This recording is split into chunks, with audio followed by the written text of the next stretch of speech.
हाँ तो दोस्तों, आप लोग के सामने मैं फिर एक वीडियो लेकर के आया हूँ। यह वीडियो आपके लिए बहुत ख़ास होने वाला है। मैंने बिहार बोर्ड क्लास 12 के लिए मद्देनज़र रखते हुए यह वीडियो मैं बनाया हूँ। यह वीडियो आपके लिए बोर्ड के दृष्टि से होगा। मैंने 20 क्वेश्चन का सेलेक्ट किया हूँ। यह मेरा अनुभव है और मेरा सोच ऐसा था कि लड़के अधिक से अधिक नंबर उठाने के लिए प्रयास करते हैं। तो मुझे लगा कि 20 क्वेश्चन में ऐसा बच्चे को सेलेक्ट करके दूं ताकि अधिक से अधिक नंबर आ सके। आप लोग इस वीडियो को ध्यान से देखिएगा। ये वीडियो थोड़ा लंबा होगा क्योंकि 20 क्वेश्चन का आंसर मैं दूंगा। अगर मैं सोचता हूँ कि एक क्वेश्चन के प्रति 5 मिनट में हम टाइम दें तो कम से कम 20 क्वेश्चन 20-25-100 मिनट लगेंगे। अकबकाएंगे नहीं। अगर आप 1-1.5 घंटा अच्छा से देखेंगे तो मुझे पूर्ण रूप से विश्वास है कि आप लोग को नॉलेज पहले के अपेक्षा और अधिक होंगे। आप नज़रअंदाज ना करेंगे। आपको लगेगा कि मैं ये वीडियो क्यों देखूं, तो आप देख लेंगे। चूँकि 1-1.5 घंटा का बात है, आप पढ़ रहे हैं, मेहनत कर रहे हैं, तैयारी कर रहे हैं, तो इससे भी पता चलेगा कि इस 20 क्वेश्चन में आप कितना का आंसर दे रहे हैं और आपका आंसर देने का तरीका क्या है। मैं तरीका भी सिखाऊंगा और मैं चाहूँगा कि आप अच्छा से अच्छा नंबर उठाएं। इसी के लिए मैं वीडियो बना रहा हूँ। तो चलिए आप वीडियो में बने रहिए। देखिए, आपको स्क्रीन पर पहला क्वेश्चन दिया जा रहा है। इसका आंसर भी होगा।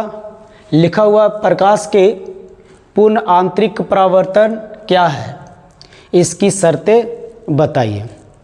तो इसका आंसर भी है कि जब प्रकाश किरण संघन माध्यम से विरल माध्यम में जाती है एवं आपतन कोण का मान क्रांतिक कोण से बड़ा हो जाए तो प्रकाश किरण पुनः उसी माध्यम में लौट आती है। इस घटना को ही हम प्रकाश का पूर्ण आंतरिक परावर्तन कहते हैं। इनकी शर्तें हैं, प्रकाश किरण को हमेशा संघन माध्यम से विरल माध्यम में जाना चाहिए। दूसरा शर्त है, आपतन कोण का मान क्रांतिक कोण का मान से हमेशा बड़ा होना चाहिए। चलिए, मैंने इस क्वेश्चन को तो आंसर देखा, लेकिन मैं इसको देखता हूँ फिगर के द्वारा इसका आंसर क्या होगा। तो चलिए देख लीजिएगा। इसको मैं छोटा करता हूँ, देखेंगे। यह एक रेखा है। यह रेखा दो माध्यम में यानी दो माध्यमों को विभक्त कर रहा है। एक विरल माध्यम होगा और एक संघन माध्यम होगा। मैं इसे संघन माध्यम मानता हूँ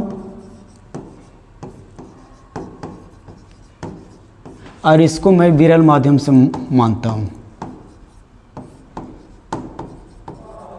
चलिए देखेंगे ध्यान से। अब मैं, जैसा कि आंसर में मुझे बताया गया है कि एक किरण आ रही है, एक किरण आ रही है, तो आने वाले किरण को एक डैश के द्वारा मैं दिखा देता हूँ। जहाँ पे किरण आकर दूसरे माध्यम में जाती है तो उस जगह पे अभिलंब होता है।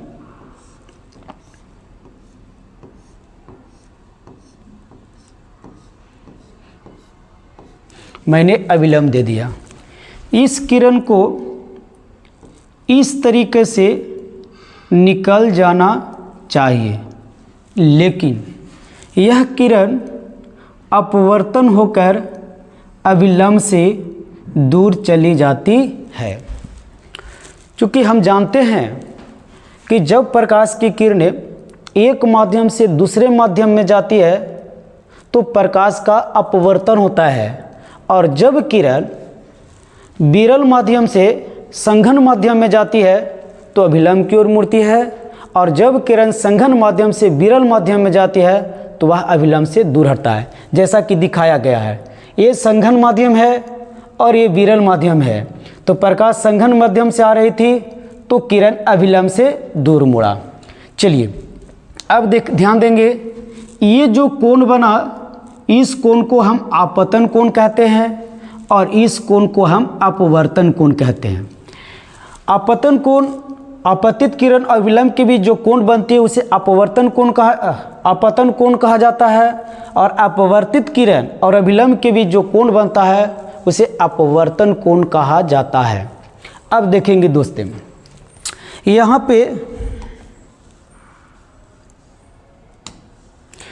पे मैं क्या करूँगा कि ये जो आपतन कोण का मान है मैं धीरे धीरे बढ़ाऊँगा। तो यह मैं किरण ले रहा हूँ, ध्यान से देखेंगे, एक किरण यहाँ पे आई तो जाहिर सी ये संघन है, ये विरल है, ये भी अभिलंब से दूर हटेगी। देखने से पता चला कि ये जो कोण बनेगा इस कोण की अपेक्षा हल्का बड़ा होगा। ध्यान देंगे, अपवर्तन कोण और आपतन कोण आपस में कभी बराबर नहीं होंगे क्योंकि प्रकाश का अपवर्तन होता है।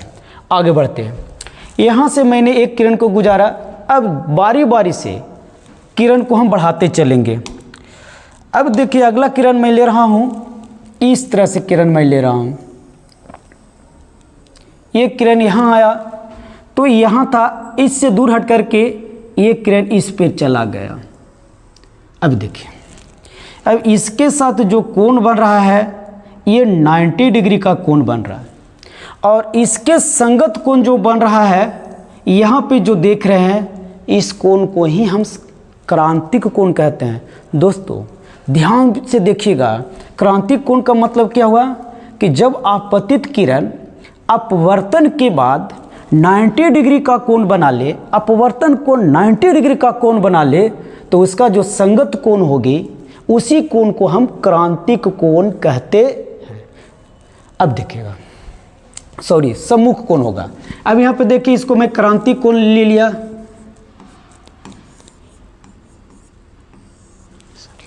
अब चलिए, अब एक थोड़ा सा दूसरा रंग मैं चेंज करके दिखाता हूँ, देखेंगे।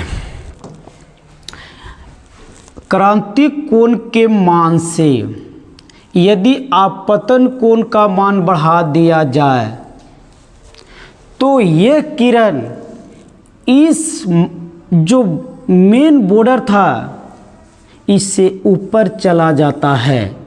इसका अर्थ हुआ कि प्रकाश की किरणें संघन माध्यम से आ रही थी और वह पुनः संघन माध्यम में ही चला गया।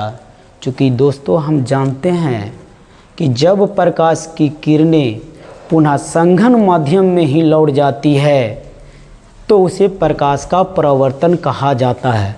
तो ये किरण संघन माध्यम से आ रहा था और पुनः ये संघन माध्यम में चला गया। इससे पता चल रहा है कि प्रकाश उसी माध्यम में चला गया जिस माध्यम से वो आ रहा था। तो यह प्रकाश का पूर्ण आंतरिक परावर्तन हुआ। यानी यहाँ से और क्या देखे, प्रकाश का पूर्ण आंतरिक परावर्तन हो गया।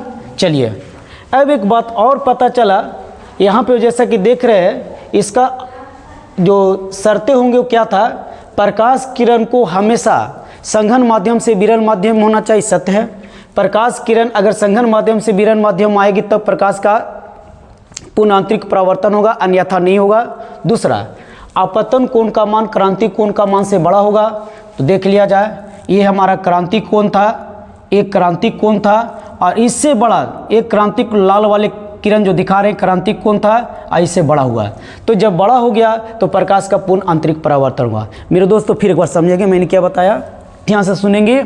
देखिए ये अभिलंब था, इससे किरण आ रही थी, ये विरल माध्यम संघन माध्यम था, तो प्रकाश का अपवर्तन हुआ। तो प्रकाश का अपवर्तन हुआ तो इस कोण को हम अपवर्तन कोण कहा और इस कोण को हम आपतन कोण कहा। मैंने क्या किया कि इस आपतन कोण का मान बढ़ाते चला गया, तो आपतन कोण का मान यहाँ पे बढ़ा कर किया, फिर देखा तो ये किरण जब अपवर्तन हुआ तो यहाँ से मुड़ के चला गया। फिर मैंने क्या देखा कि इसके आपतन कोण का मान और बढ़ाया, यहाँ पर जब चलाया तो ये किरण यहाँ नहीं जा कर के इसी किरण पर चला गया। अब यहाँ पर जो देखा कि जो कोण बना वो 90 डिग्री का कोण हो गया। इसके बाद हमने क्या देखा कि इसका जो 90 डिग्री बना, इसका जो देख रहे हैं सम्मुख कोण, इसका जो समूह कोण देख रहे हैं क्रांतिक कोण का निर्माण कर गया। तो कभी कभी क्वेश्चन पूछता है कि क्रांतिक कोण क्या है। क्रांतिक कोण का मतलब होता है कि जब अपवर्तन कोण 90 डिग्री होगा तो उसका अपतन कोण क्रांतिक कोण कहलाएगा। चलिए आगे देखते हैं। धीरे धीरे मैंने यहाँ पे देख रहे हैं, ये सबसे इम्पोर्टेंट बात है। यहाँ के बाद एक जो क्रांतिक कोण था इससे हमने क्या किया, बढ़ा दिया। तो बढ़ा हुआ किरण ये विरल माध्यम में नहीं रह करके पुनः संघन माध्यम में ही चला गया, और जो एक घटना होता है इस घटना को ही हम प्रकाश का पूर्ण आंतरिक परावर्तन कहते हैं। तो दोस्तों आपका इस समझ में आ गया होगा। अब मैं नेक्स्ट क्वेश्चन की ओर चलता हूं। देखिए दूसरा क्वेश्चन है। दूसरा क्वेश्चन आपको दिखाया जा रहा है, इसमें लिखा हुआ है, ध्यान से देख लेंगे। नैंज अर्धचालक एवं अपद्रवी अर्धचालक में अंतर क्या है।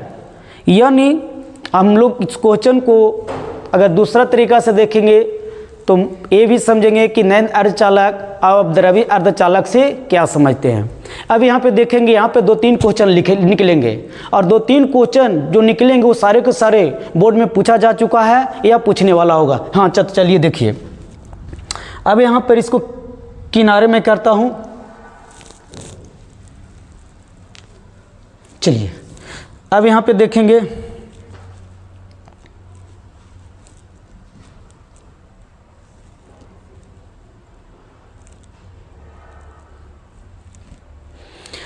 ध्यान से देखेंगे, समझने का प्रयास करेंगे नैंज अर्धचालक। तो चलिए मैं इसके पहले एक थोड़ा सा थ्योरी में बताता हूँ। थ्योरी क्या है, मान लिया जाए यहाँ पे मैं चालक ले रहा हूँ और यहाँ पे अचालक ले रहा हूँ। थोड़ा सा समझने के प्रयास करेंगे। ये बहुत अच्छा टॉपिक है, इसको आप नज़रअंदाज ना करेंगे दिक्कत होगी। तो मैंने बताया कि ये जो चालक मैंने लिया, ये जो मैंने अचालक लिया, इसका मतलब होता है कि इसमें जो स्वतंत्र इलेक्ट्रॉन है, जिसको दूसरी भाषा में फ्री इलेक्ट्रॉन कहते हैं, इसकी संख्या बहुत ज़्यादा है। और इसमें जो देखा गया, इसमें जो इलेक्ट्रॉन होती है फ्री इलेक्ट्रॉन, जो फ्री इलेक्ट्रॉन होता है वो बहुत कम होता है, बहुत कम होता है, ना के बराबर होता है। और इस दोनों के मध्य में, इस दोनों का जो मध्य में जो पदार्थ होते हैं, इस दोनों का जो मध्य में, इसको हम अर्धचालक कहते हैं। अर्धचालक, ध्यान से देखिएगा, ध्यान से देखिएगा।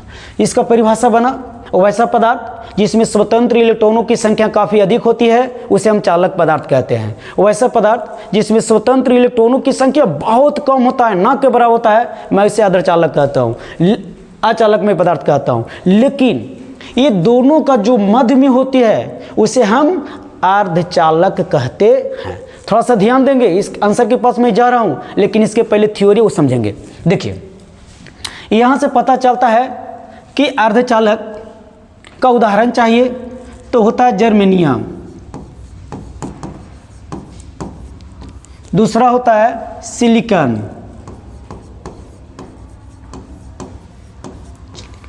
और ये जो अर्धचालक होता है, अगर इसके बारे में सोचा जाए तो इसकी बाहरी कक्षा में 4 इलेक्ट्रॉन होते हैं, इसकी भी बाहरी कक्षा में 4 इलेक्ट्रॉन होते हैं।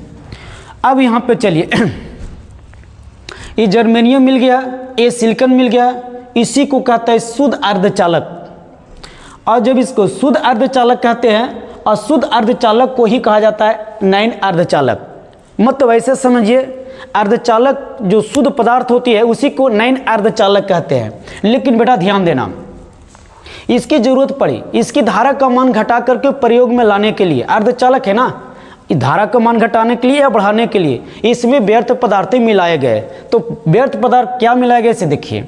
मैं ले रहा हूँ, मैं यहाँ जर्मेनियम ले रहा हूँ, जर्मेनियम, इसकी संयोजकता 4 होती है। बाहरी कक्षा में संयोजकता 4 होती है, या इसकी जो भी कहिए, बाहरी कक्षा में 4 होता है, इसकी संयोजकता भी 4 होता है। अब यहाँ पे देखा जाए, इस जर्मेनियम को हम व्यर्थ पदार्थ को मिला करके अशुद्ध अर्धचालक बनाने जा रहे हैं। तो अशुद्ध अर्धचालक कैसे बनेगा, अब इसके बारे में चर्चा करेंगे। तो चलिए देख लीजिए, ये 4 के पहले वाला जो तत्व होगा जिसकी बाहरी कक्षा में 3 इलेक्ट्रॉन होंगे और जिसकी बाहरी कक्षा में 4 इलेक्ट्रॉन होंगे, इसे त्रिसंयोजी तत्व कहे जाते हैं। ऐसे 5 तत्व संयोजी इलेक्ट्रॉन कहे जाते हैं। अब यहाँ पे देखेंगे, जैसे में इसको अगर देखा जाए तो बाहरी कक्षा का मतलब होता है 2 8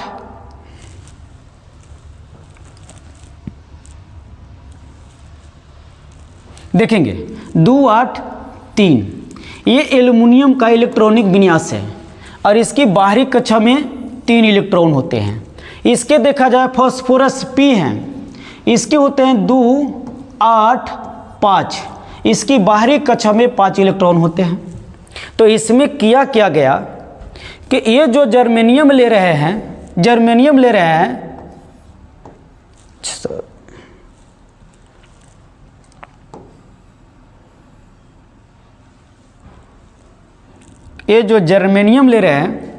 तो इस जर्मेनियम में ये 3 वाले तत्वों को मैं मिला रहा हूँ और इसमें 2 5 वाले तत्व को मैं मिला रहा हूँ। जैसे में मैंने बताया कि एल्युमिनियम जिसकी बाहरी कक्षा में 3 इलेक्ट्रॉन होते हैं, फास्फोरस जिसकी बाहरी कक्षा में 5 इलेक्ट्रॉन होते हैं। अगर मैं इसको मिला करके यहाँ पे लाऊं तो इसमें क्या मिलाया, एल्युमिनियम, और पहले से क्या था, जर्मेनियम। ये दोनों मिलने के बाद एक नया पदार्थ का निर्माण हुआ। इस पदार्थ का नाम होता है पी टाइप का अर्धचालक। पी टाइप का अर्धचालक। इसमें देखिए, इसमें मैं ला रहा हूँ और इसमें मिला रहा हूँ पी फास्फोरस। अगर ये जो नए पदार्थ का निर्माण हुआ है इसका नामकरण हुआ एन टाइप का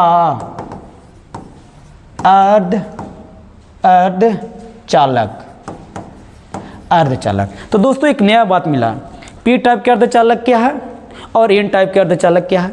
इसका परिभाषा मैं दूंगा या इसके बारे में ये समझने का प्रयास करूंगा कि शुद्ध जर्मेनियम में यानी शुद्ध अर्धचालक में यदि पी टाइप के अर्धचालक, कहने का मतलब हुआ कि जिसकी 5 संयोजी तत्व अगर हम मिला दें और जो नया पदार्थ का निर्माण होगा वो एन टाइप के अर्धचालक कहलाएंगे, और जिसमें त्रिसंयोजी वाला इलेक्ट्रॉन मिलाएंगे और जो नए पदार्थ बनेंगे वो पी टाइप के अर्धचालक कहलाएंगे।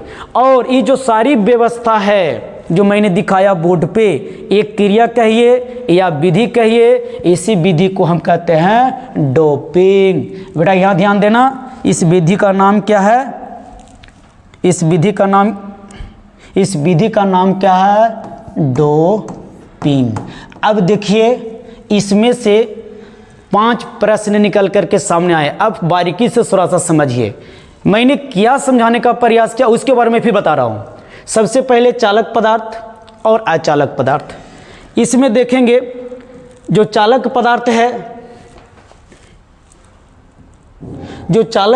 है उसमें फ्री इलेक्ट्रॉन बहुत बेटा अधिक होता है और जो अचालक पदार्थ है उसमें फ्री इलेक्ट्रॉन बहुत कम होता है। तो यहाँ से कोई प्रश्न निकाले चालक और अचालक से आप क्या समझते हैं, तो मैं यहाँ बताने का प्रयास किया हूँ। वैसा पदार्थ जिसमें फ्री इलेक्ट्रॉनों की संख्या बहुत अधिक हो उसे हम चालक कहते हैं। अचालक पदार्थ वैसा पदार्थ जिसमें फ्री इलेक्ट्रॉनों की संख्या बहुत कम होती है उसे हम अचालक पदार्थ कहते हैं। लेकिन जो चालक और अचालक के मध्य में होती है, उसको मैं कहता हूँ अर्धचालक। अर्धचालक मैं देख लिया। तो यहाँ पर अब देखिए ये अर्धचालक पदार्थ का उदाहरण है। तो हमने क्या कहा कि इस अर्धचालक पदार्थ में अगर हम कुछ अपद्रव पदार्थ को मिला दें और जो नए पदार्थ जो बनेगी उस नए पदार्थ का नाम हुआ अपद्रवी अर्धचालक। समझ में आ गया होगा। शुद्ध अर्धचालक जर्मेनियम शुद्ध अर्धचालक है, तो इसका आंसर होगा कि शुद्ध अर्धचालक को नैन अर्धचालक कहते हैं, और इसमें मिलाने के बाद जो नया पदार्थ बनता है आप द्रव्य पदार्थ मिलाते हैं और नए पदार्थ का निर्माण होता है आप द्रव्य अर्धचालक पदार्थ। लेकिन अलग से मैंने क्या बताया कि इस शुद्ध अर्धचालक में अगर त्रिसंयोजी वाले तत्व मिला दें, जैसे में अल्युमिनियम की बाहरी कक्षा में 3 इलेक्ट्रॉन होते हैं और इससे जो नए पदार्थ बनते हैं वो पी टाइप के अर्धचालक कहलाते हैं। यानी पी टाइप का अर्धचालक क्या है? वैसा अर्धचालक पदार्थ जिसमें 3 टाइप या त्रिसंयोजी वाले तत्व मिलाए जाते हैं उसे पी टाइप का अर्धचालक कहते हैं। इसमें देखा जाए तो 5 संयोजी तत्व वाले तत्व अगर शुद्ध अर्धचालक को मिला दें और जो नए पदार्थ बनता है उसे कहते हैं एन टाइप का अर्धचालक।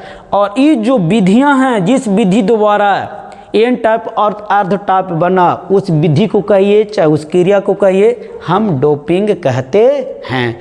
तो आप लोग देख रहे होंगे क्वेश्चन यहाँ से एक निकला, एक क्वेश्चन आपके सामने है, एक क्वेश्चन डोपिंग है और एक क्वेश्चन पी टाइप और पी टाइप और एन टाइप अर्धचालक पदार्थ हैं। तो चलिए दोस्तों, आप लोग को पूर्ण रूप से समझ में आ गया होगा। मैं अगला क्वेश्चन की ओर चलता हूं। देखेंगे इसमें जितने भी क्वेश्चन आपको मैं बता रहा हूं ये सब वीवीआई क्वेश्चन है और इसको ध्यान से देखेंगे। शायद आपको लग रहा होगा कि मैं ना देखूं, लेकिन मैं बार बार मैं आपको बता रहा हूं कि आप बोर्ड देने जा रहे हैं, 1 घंटा 2 घंटा आप इतना दिनों से पढ़े हैं, कम से कम 2 घंटा और मेरे वीडियो को देख लें, ज़्यादा बेटर होगा। ये ना सोचेंगे कि वीडियो में आवेगा या ना आवेगा, लेकिन परंतु ना लगाएंगे। ईमानदारी से देखिए और एक वीडियो पूर्ण रूप से अगर देख लेंगे तो लास्ट में एक बार कमेंट करना क्या आप सीखे क्या ना सीखे, लेकिन मुझे विश्वास है कि आपको कुछ न कुछ आपको ज्ञान मिलेगी और जो कि आप बोर्ड के बाद भी आने वाले कंपटीशन में काम करेंगे। तो ठीक है, तो देखिए अगला क्वेश्चन लिखा हुआ है, आवेश क्या है, इनके गुणों का वर्णन करें। क्वेश्चन आवेश क्या है ये भी आता है, कभी कभी एक आता है आवेश क्या, इनके 2 गुणों को लिखें, और नहीं तो सिंगल इसकी गुण आता है आवेश संरक्षण का सिद्धांत। तो अगर हम तीनों गुण को बारीकी से हम समझा दें तो आपको आंसर देने में कोई कठिनाई नहीं होगी। तो देखेंगे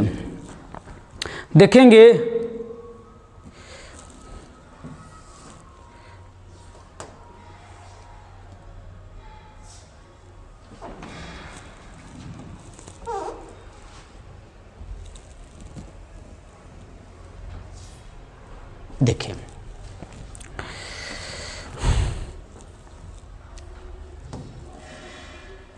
चलिए ध्यान से देखेंगे। सॉरी, आप इस क्वेश्चन को आंसर ले ले, अच्छा लगेगा। लिखा है आवेश क्या है, तो इसमें थोड़ा सा समझिएगा, इसको एक बार रिपीट मैं कर देता हूँ।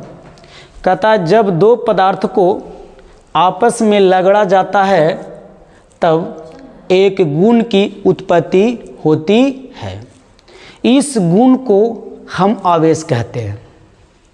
कहने का मतलब हुआ कि 2 पदार्थ को ले और उसे आपस में लगड़े तो उस पदार्थ पे एक गुण आएगी, उसी गुण को हम आवेश कहते हैं।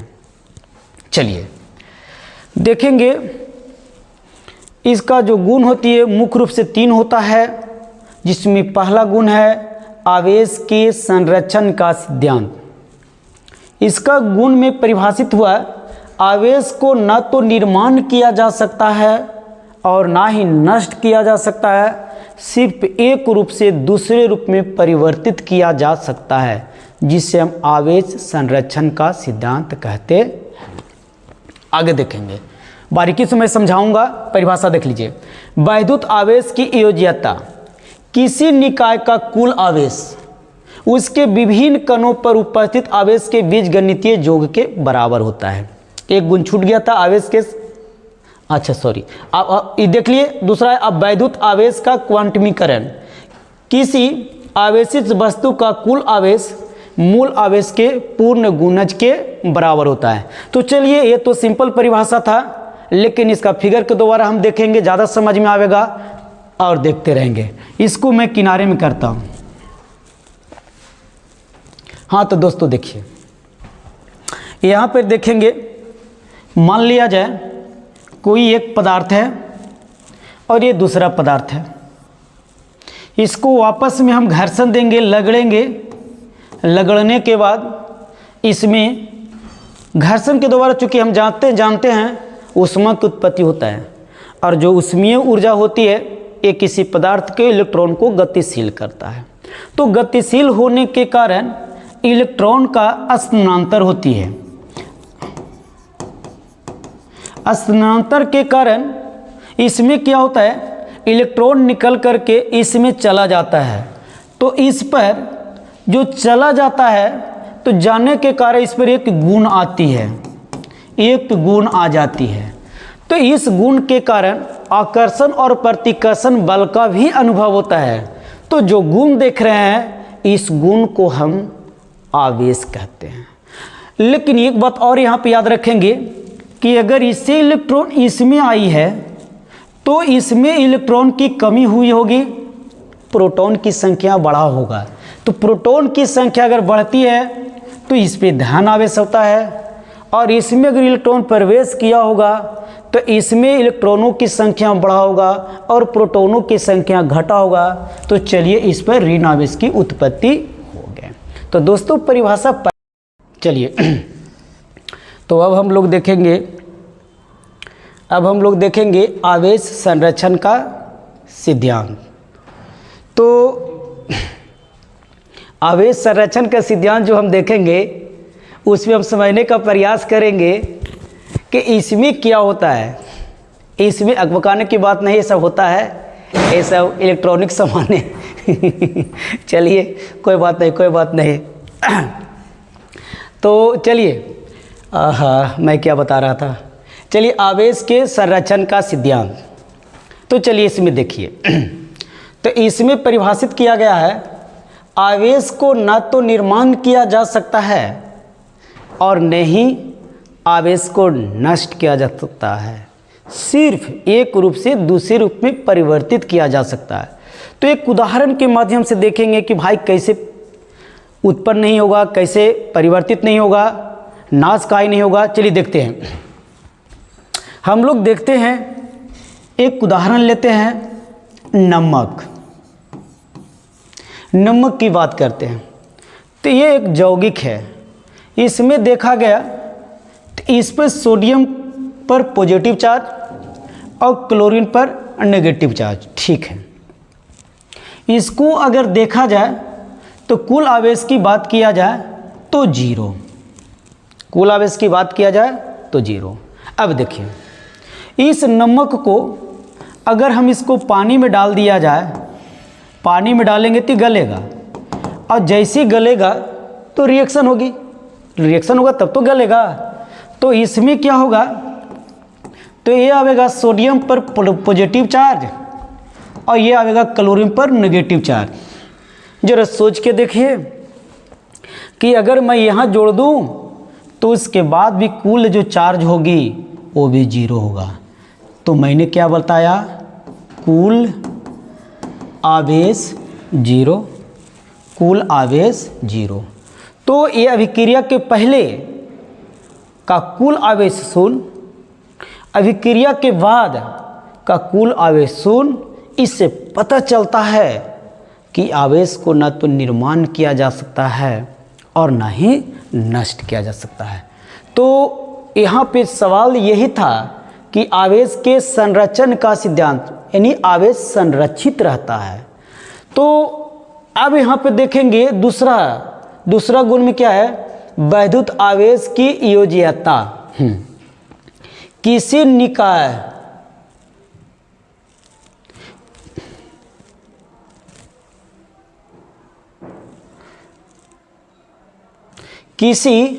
निकाय का कुल आवेश उसके विभिन्न कणों पर उपस्थित आवेश के बीजगणितीय योग के बराबर होता है। मतलब ऐसे समझिए कि कोई निकाय है, उस निकाय पर कुल आवेश होगी, उसको जोगफल कर देने पर मूल आवेश के योग के बराबर होगा। चलिए देखते हैं, इसको समझते हैं।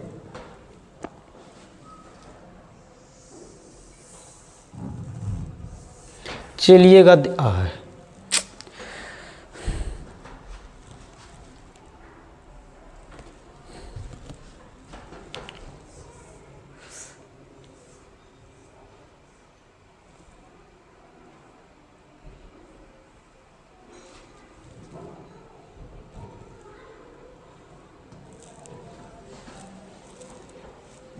चलिए थोड़ा सा देख लेंगे, इसके बारे में सोचेंगे।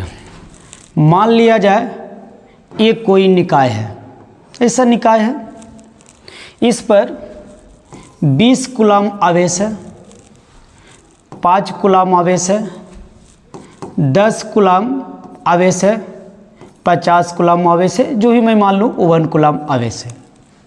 तो कहता है कि इसका जो Q का मान होगा उस सारे आवेश के मान के बीजगणितीय योग के बराबर होगा। मतलब ऐसा कहूँ 20 कूलम, 50 कूलम,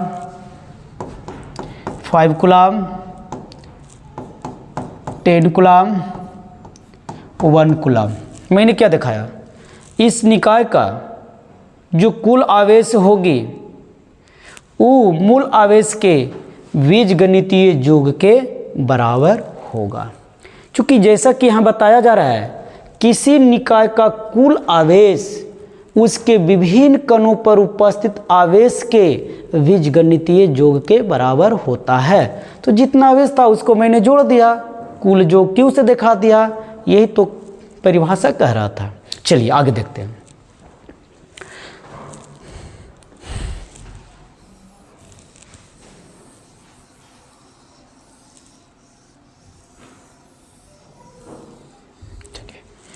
तीसरा परिभाषा कह रहा है, किसी आवेशित वस्तु का कुल आवेश मूल आवेश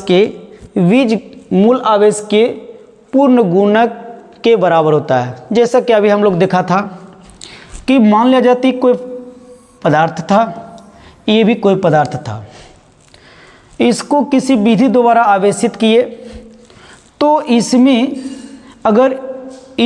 अगर देखा जाए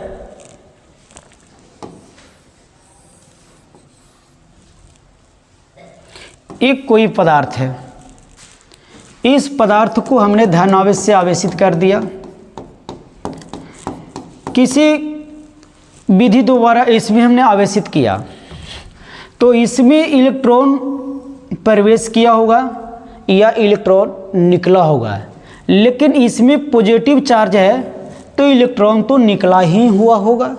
तो चलिए यहाँ से मैं ये बताना चाह रहा हूँ कि अगर एक इलेक्ट्रॉन निकलती है, प्रवेश करती है, इसमें एक इलेक्ट्रॉन प्रवेश करती है या एक इलेक्ट्रॉन निकलती है, तो इसमें हम लिखते हैं 1 गुने इलेक्ट्रॉन।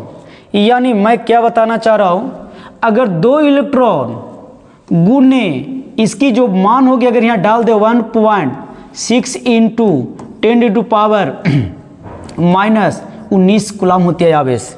देखो बेटा मैंने क्या बताया, यहाँ पर ही आवेश इस बीच प्रवाहित हो या इससे निष्कासित हो, ये इलेक्ट्रॉन ही क्या होगा, पूर्ण रूप से समाएगी और पूर्ण रूप से निकलेगी। अगर 2 इलेक्ट्रॉन प्रवेश किया या 2 इलेक्ट्रॉन निकला तो 2 गुने इतना इलेक्ट्रॉन हुआ। अगर 3 इलेक्ट्रॉन निकला या 3 इलेक्ट्रॉन प्रवेश किया तो 3 गुने कितना होगा, 1.6 इंटू 10⁻, इतना कूलम होगा। इसका अर्थ ये हुआ कि जो इसमें कुल आवेश होगी, ये Ne के बराबर होगा। मतलब ऐसे समझिए कि जहाँ n बराबर होगा 1, प्लस माइनस ले लीजिए 1, 2 plus minus 2 plus minus 3 plus minus 4 ... यानी ये पूर्ण रूप से पूरी या तो एक इलेक्ट्रॉन निकलेगी या तो एक इलेक्ट्रॉन प्रवेश करेगी। तो यहाँ पर कभी ऐसा नहीं होगा, n बराबर कभी नहीं होगा 1.3 या 3/2 ना, क्योंकि ना तो ये आधा इलेक्ट्रॉन निकलेगी ना आधा इलेक्ट्रॉन प्रवेश करेगी, निकलेगी तो पूरा एगो समूला निकलेगी, और समूला का मान जो भी होता है इतना ही होता है, यानी इतना इलेक्ट्रॉन या तो आवेगी या तो इलेक्ट्रॉन जाएगी। कैसे आवेगी कैसे जाएगी वो मैंने बता दिया हूँ। चलिए यहाँ पर और थोड़ा सा देखेंगे।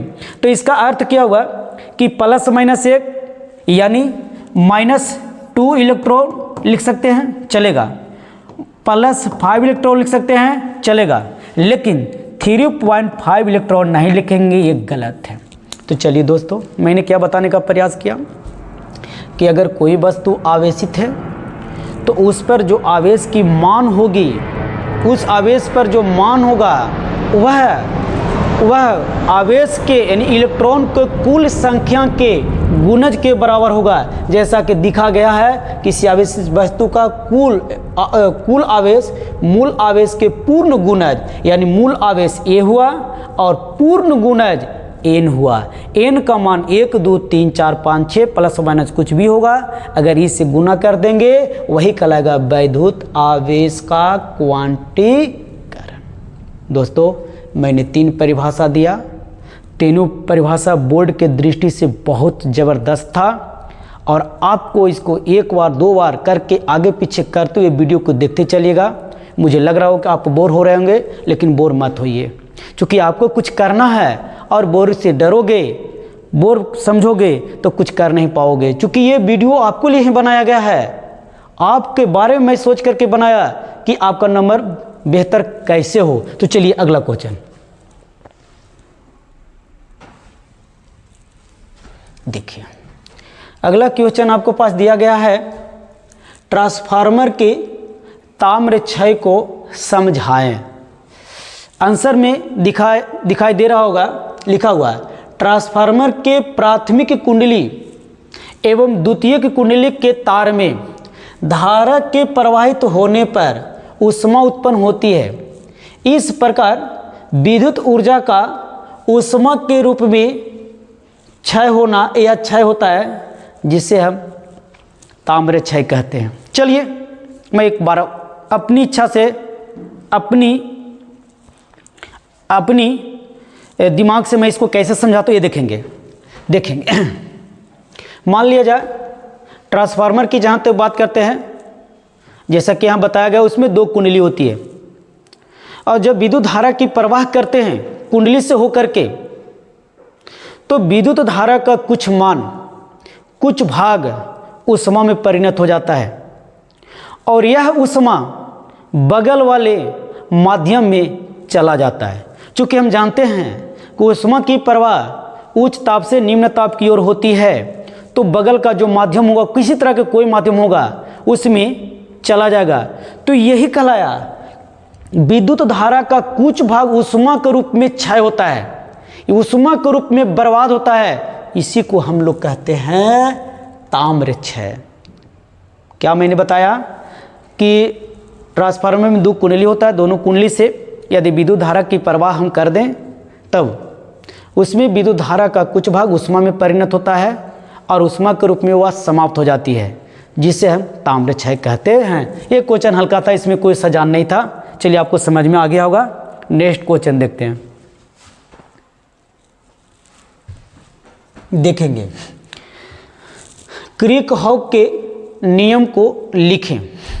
यानी हम लोग मोटा मोटी समझने का प्रयास करेंगे कि क्रिकहॉफ का नियम क्या था। देखेंगे, थोड़ा सा दे रहा है, विद्युत परिपथ में धारा एवं विभवांतर के वितरण को ज्ञात करने के लिए क्रिकहॉफ ने 2 नियम दिए, जो इस प्रकार, सॉरी मिस्टेक है, इस प्रकार होता है, इस प्रकार है पहला नियम। इस नियम के अनुसार किसी बिंदु पर मिलने वाली विद्युत धाराओं का बीज योग 0 होता है। इंपॉर्टेंट बात और लिखा क्या है, बिंदु की ओर जाने वाली धारा धनात्मक एवं बिंदु से दूर जाने वाली धारा ऋणात्मक होती है। चलिए दूसरा नियम दिया है, इस नियम के अनुसार किसी बंद विद्युतीय परिपथ के प्रत्येक भाग में प्रवाहित होने वाली विद्युत धारा तथा उसके प्रतिरोध के कुल योग, प्रतिरोध के गुणनफल के योग के बराबर होता है। तो चलिए इसके बारे में कुछ आंसर हल्का कटा हुआ, कोई बात नहीं, मैं समझा देता हूँ।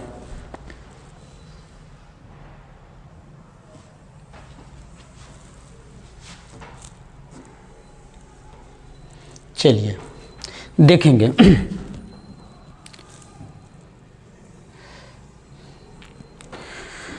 कहता है किसी बिंदु पर मिलने वाली धारा का बीजगणितीय योग 0 होता है, उसे हम किरचॉफ के पहला नियम कहते हैं। चलिए फिगर के द्वारा देखते हैं, समझ में आ जाएगा, सिंपल है, हल्का है। देखेंगे ये एक तरह से मान लिया जाए धारा, मान लिया जाए इसकी डायरेक्शन इस तरह से है, इसको मैं मान लेता हूँ I1, यहाँ पे धारा आ रही है, इसको मैं मान लेता हूँ I2।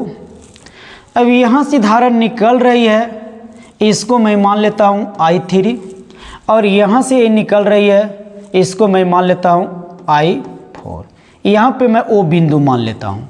तो कहता है कि O बिंदु पर जितना धारा आ रही है, अगर इसकी योग कर दे तो वैल्यू जो मिलेगी वह 0 मिलेगा, यानी कुल जो धारा होगा, वो धारा का जो मान होगी वह 0 होगा। लेकिन एक बात और लिखा है, धारा बिंदु की ओर आने वाली धारा का मान प्लस होगा और बिंदु से दूर जाने वाली धारा का मान माइनस होगा। तो चलिए यहाँ पे मैं लिखता हूँ, कथन के अनुसार मैं लिख रहा हूँ I1 प्लस, यहाँ पर मैं लिखूँगा,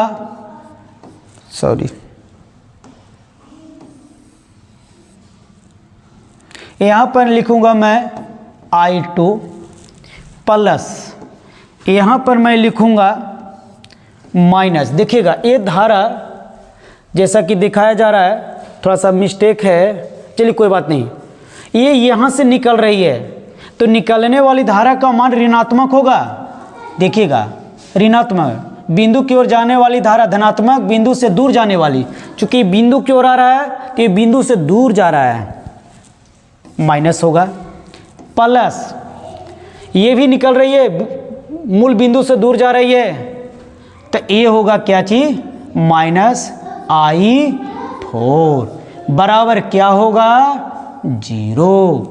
क्यों भाई, परिभाषा बता रहा था कि किसी बिंदु पर मिलने वाली विद्युत धारा का कुल बीजगणितीय योग 0 होता है। तो मैंने क्या बताया कि इस बिंदु पर जितना भी धाराएं आएंगे, जितनी भी आएंगे, अगर उसको ऐड कर दें तो पूरा का पूरा मान 0 हो जाएगा। लेकिन ये आएगा, आने वाला जो धारा की दिशा होगी यहाँ पे पॉजिटिव होगा और निकलने वाली जो धारा की दिशा होगी वो नेगेटिव होगा। तो जहाँ पे यहाँ पे मैंने बताया, देख लिया जाए, I1 धारा मूल बिंदु की ओर आ रहा था, plus I2 plus, I3 minus, I4 minus, sign के साथ होता है। इसी को कहते हैं किरचॉफ का पहला नियम। तो किरचॉफ जी जो थे क्या, धारा विभवांतर के संबंध में नियम बताए थे। कोई पूछेगा किरचॉफ का नियम क्या है, तो धारा एवं विभवांतर के संबंध में किरचॉफ जो नियम दिए उसी को कहते हैं किरचॉफ का नियम। और इन्होंने 2 नियम दिए थे। पहला नियम यही था कि किसी बिंदु पर जो धारा का कुल बीजगणितीय योग होगा वह 0 होगा। तो चलिए क्लियर हुआ। दूसरा नियम क्या कहता है, इसके बारे में देखिए। दूसरा नियम कहता है, इस नियम के अनुसार किसी बिंदु पर विद्युतीय परिपथ के प्रत्येक भाग में प्रवाहित होने वाली विद्युत धारा तथा उसके प्रतिरोध, प्रवाहित होने वाली विद्युत धारा तथा प्रतिरोध के जो गुणनफल होगी, जो गुणनफल होगा उसकी योग विद्युत वाहक बल के बराबर होगा। इसको हम समझते हैं, देखिएगा ध्यान से। चलिए मैं मिटा देता हूं। चलिए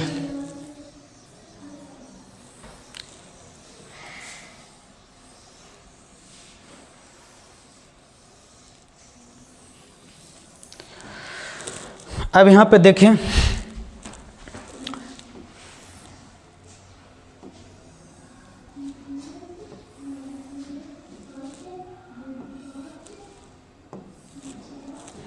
समझने का प्रयास करेंगे। यहाँ से धारा जा रही है, यहाँ से धारा जा रही है, ये धारा जा रही है। यहाँ पे अगर देखा जाए तो ये प्रतिरोध लगा दिया, यहाँ पे प्रतिरोध लगा दिया, यहाँ पे प्रतिरोध लगा दिया, ठीक। इस पर यहाँ पे प्रवाहित धारा का मान I1 लिखा, इस धारा का मान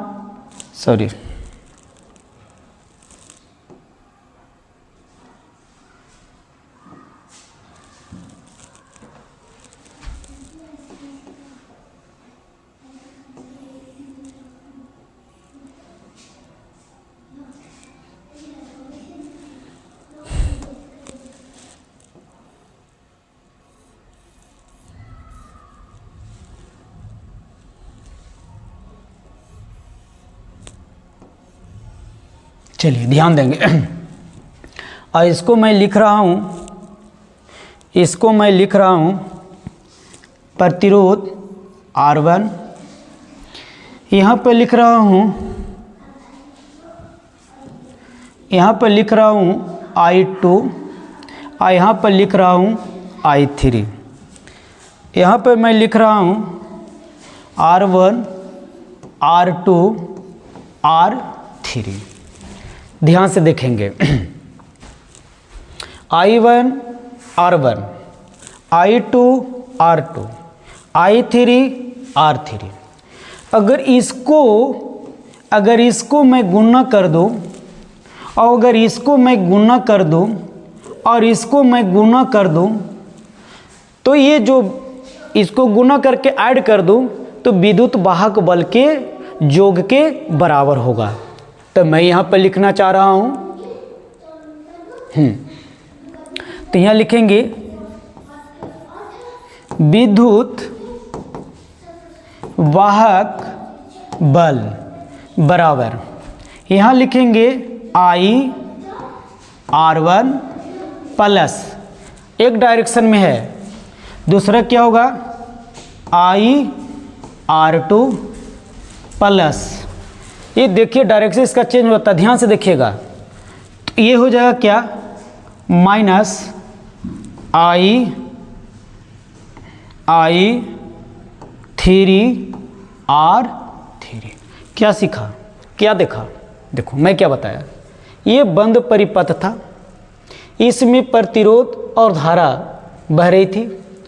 धारा यहाँ से यहाँ तक I1 था, प्रतिरोध R1 था, धारा I2 था, प्रतिरोध R2 था, धारा I3 थी और प्रतिरोध भी R3 था।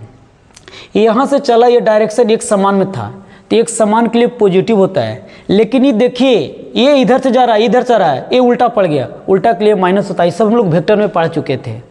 तो यही बताता है किरचॉफ का दूसरा नियम कि यदि बंद परिपथ में प्रवाहित धारा की जाए और उसका जो प्रतिरोध होगा, अगर उस प्रतिरोध और प्रवाहित धारा को गुणा कर दिया जाए तो उसका जो योगफल होगा वो बीजगणितीय जो योग होगी ये विद्युत वाहक बल के बराबर होगा, जिसे हम किरचॉफ का दूसरा नियम कहते हैं। तो चलिए फिर से मैं एक बार बता दूं, मैं क्या कहा, ये परिपथ है, कैसा परिपथ है, बंद परिपथ है।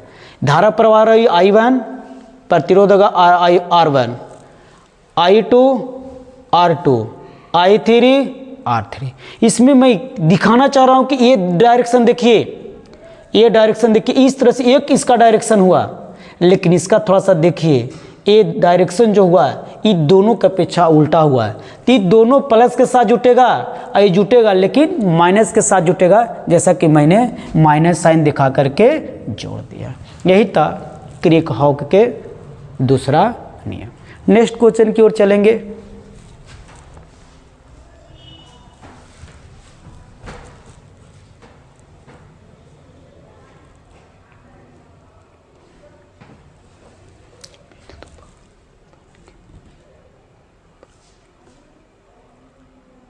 चलिए यहाँ पर देख लेंगे विद्युत वाहक बल के योगफल के बराबर होगा, ठीक है।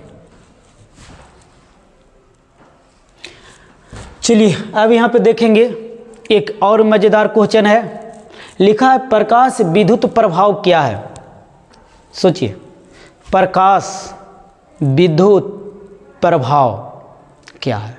ये अपने नाम से पता चल रहा है कि प्रकाश का प्रभाव। जैसा कि मैंने कभी कभी हम लोग वीडियो में बता दिया करते हैं, या पिछला वीडियो में बताया था। मान लिया जाए, चलिए ये कोई पदार्थ है, ये कोई पदार्थ है और ये पदार्थ जो होगा वो धातु होगा और इस पे प्रकाश आएगी।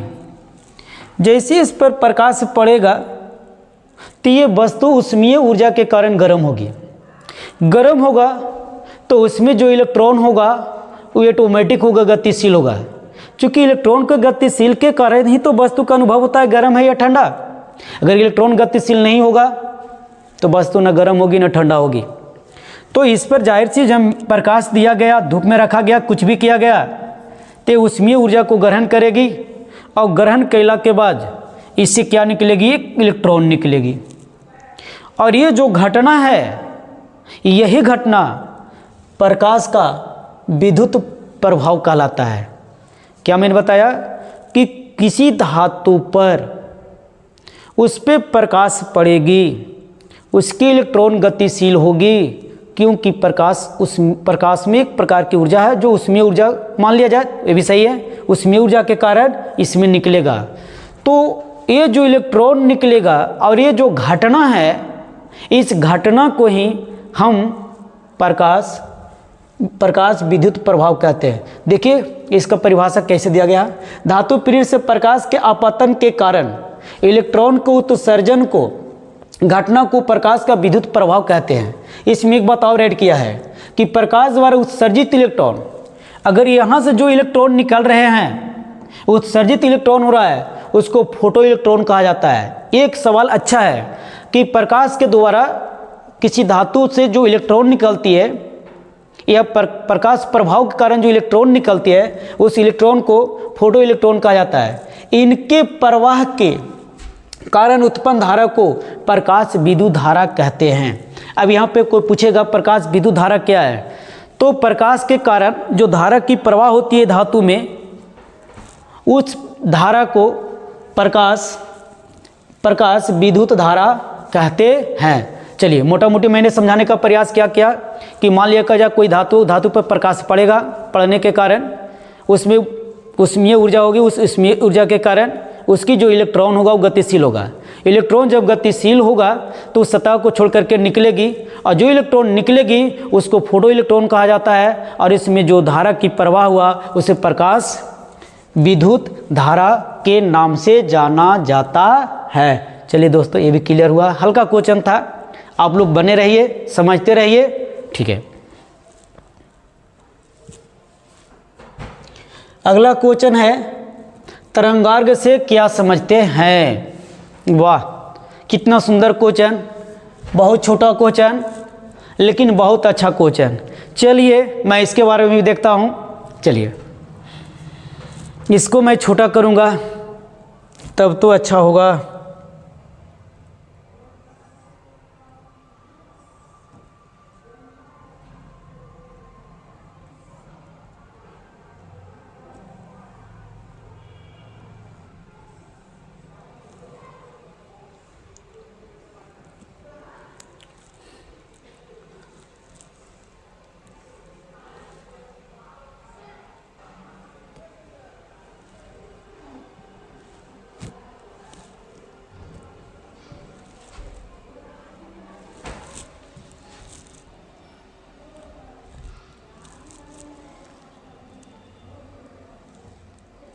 चलिए रह दीजिए।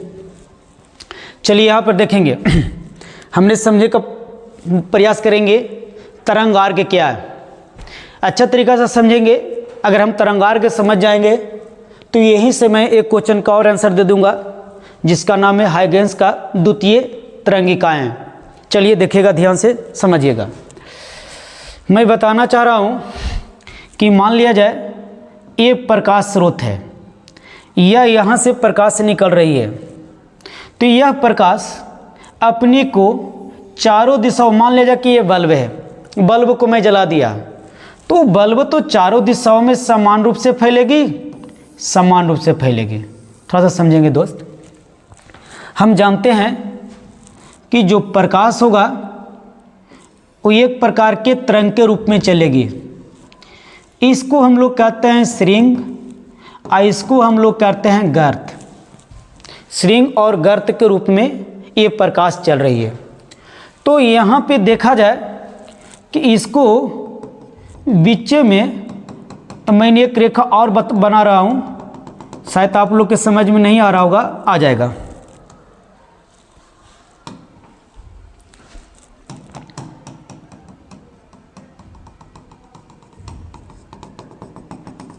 चलिए देखेंगे।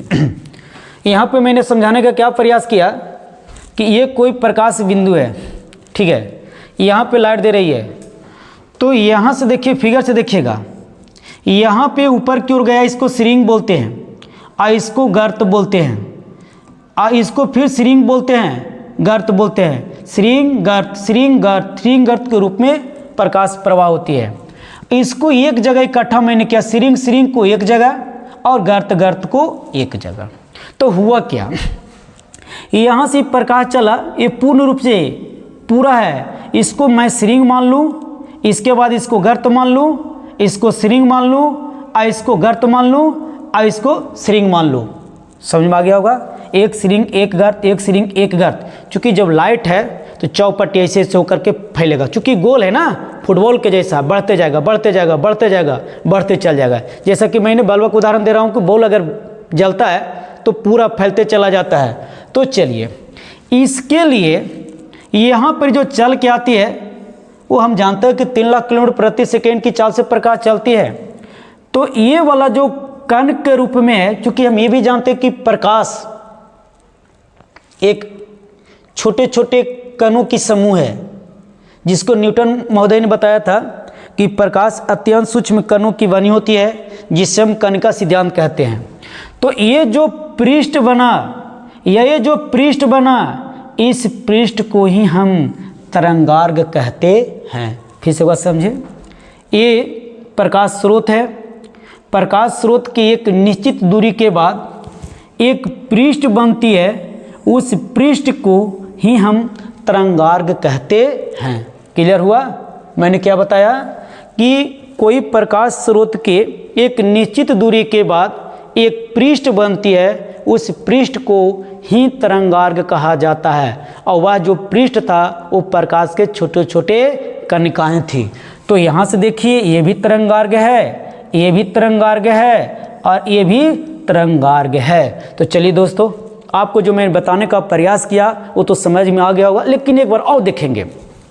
ये प्रकाश स्रोत है, यहाँ से चलेगी यहाँ, तो यहाँ पे जिस यहाँ चला तो श्रृंग है, तो ये श्रृंग का निर्माण करेगी, फिर गर्त का निर्माण करेगी, फिर श्रृंग का निर्माण करेगी, और फिर गर्त का निर्माण करेगा। श्रृंग और गर्त, श्रृंग के एक के बाद एक, एक के बाद एक, एक के बाद श्रृंग, फिर गर्त, फिर श्रृंग, फिर गर्त। लेकिन कणों की जो ये पृष्ठ बनेगा, एक कणों को जो आप पृष्ठ देख रहे हैं, यही पृष्ठ तरंगार्ग कहलाती है। और यह जो तरंगार्ग होता है, यह तरंगार्ग 3 प्रकार का होता है। तो थोड़ा सा सोचिएगा, समझिएगा, मैं बता रहा हूँ, समझ में आ जाएगा।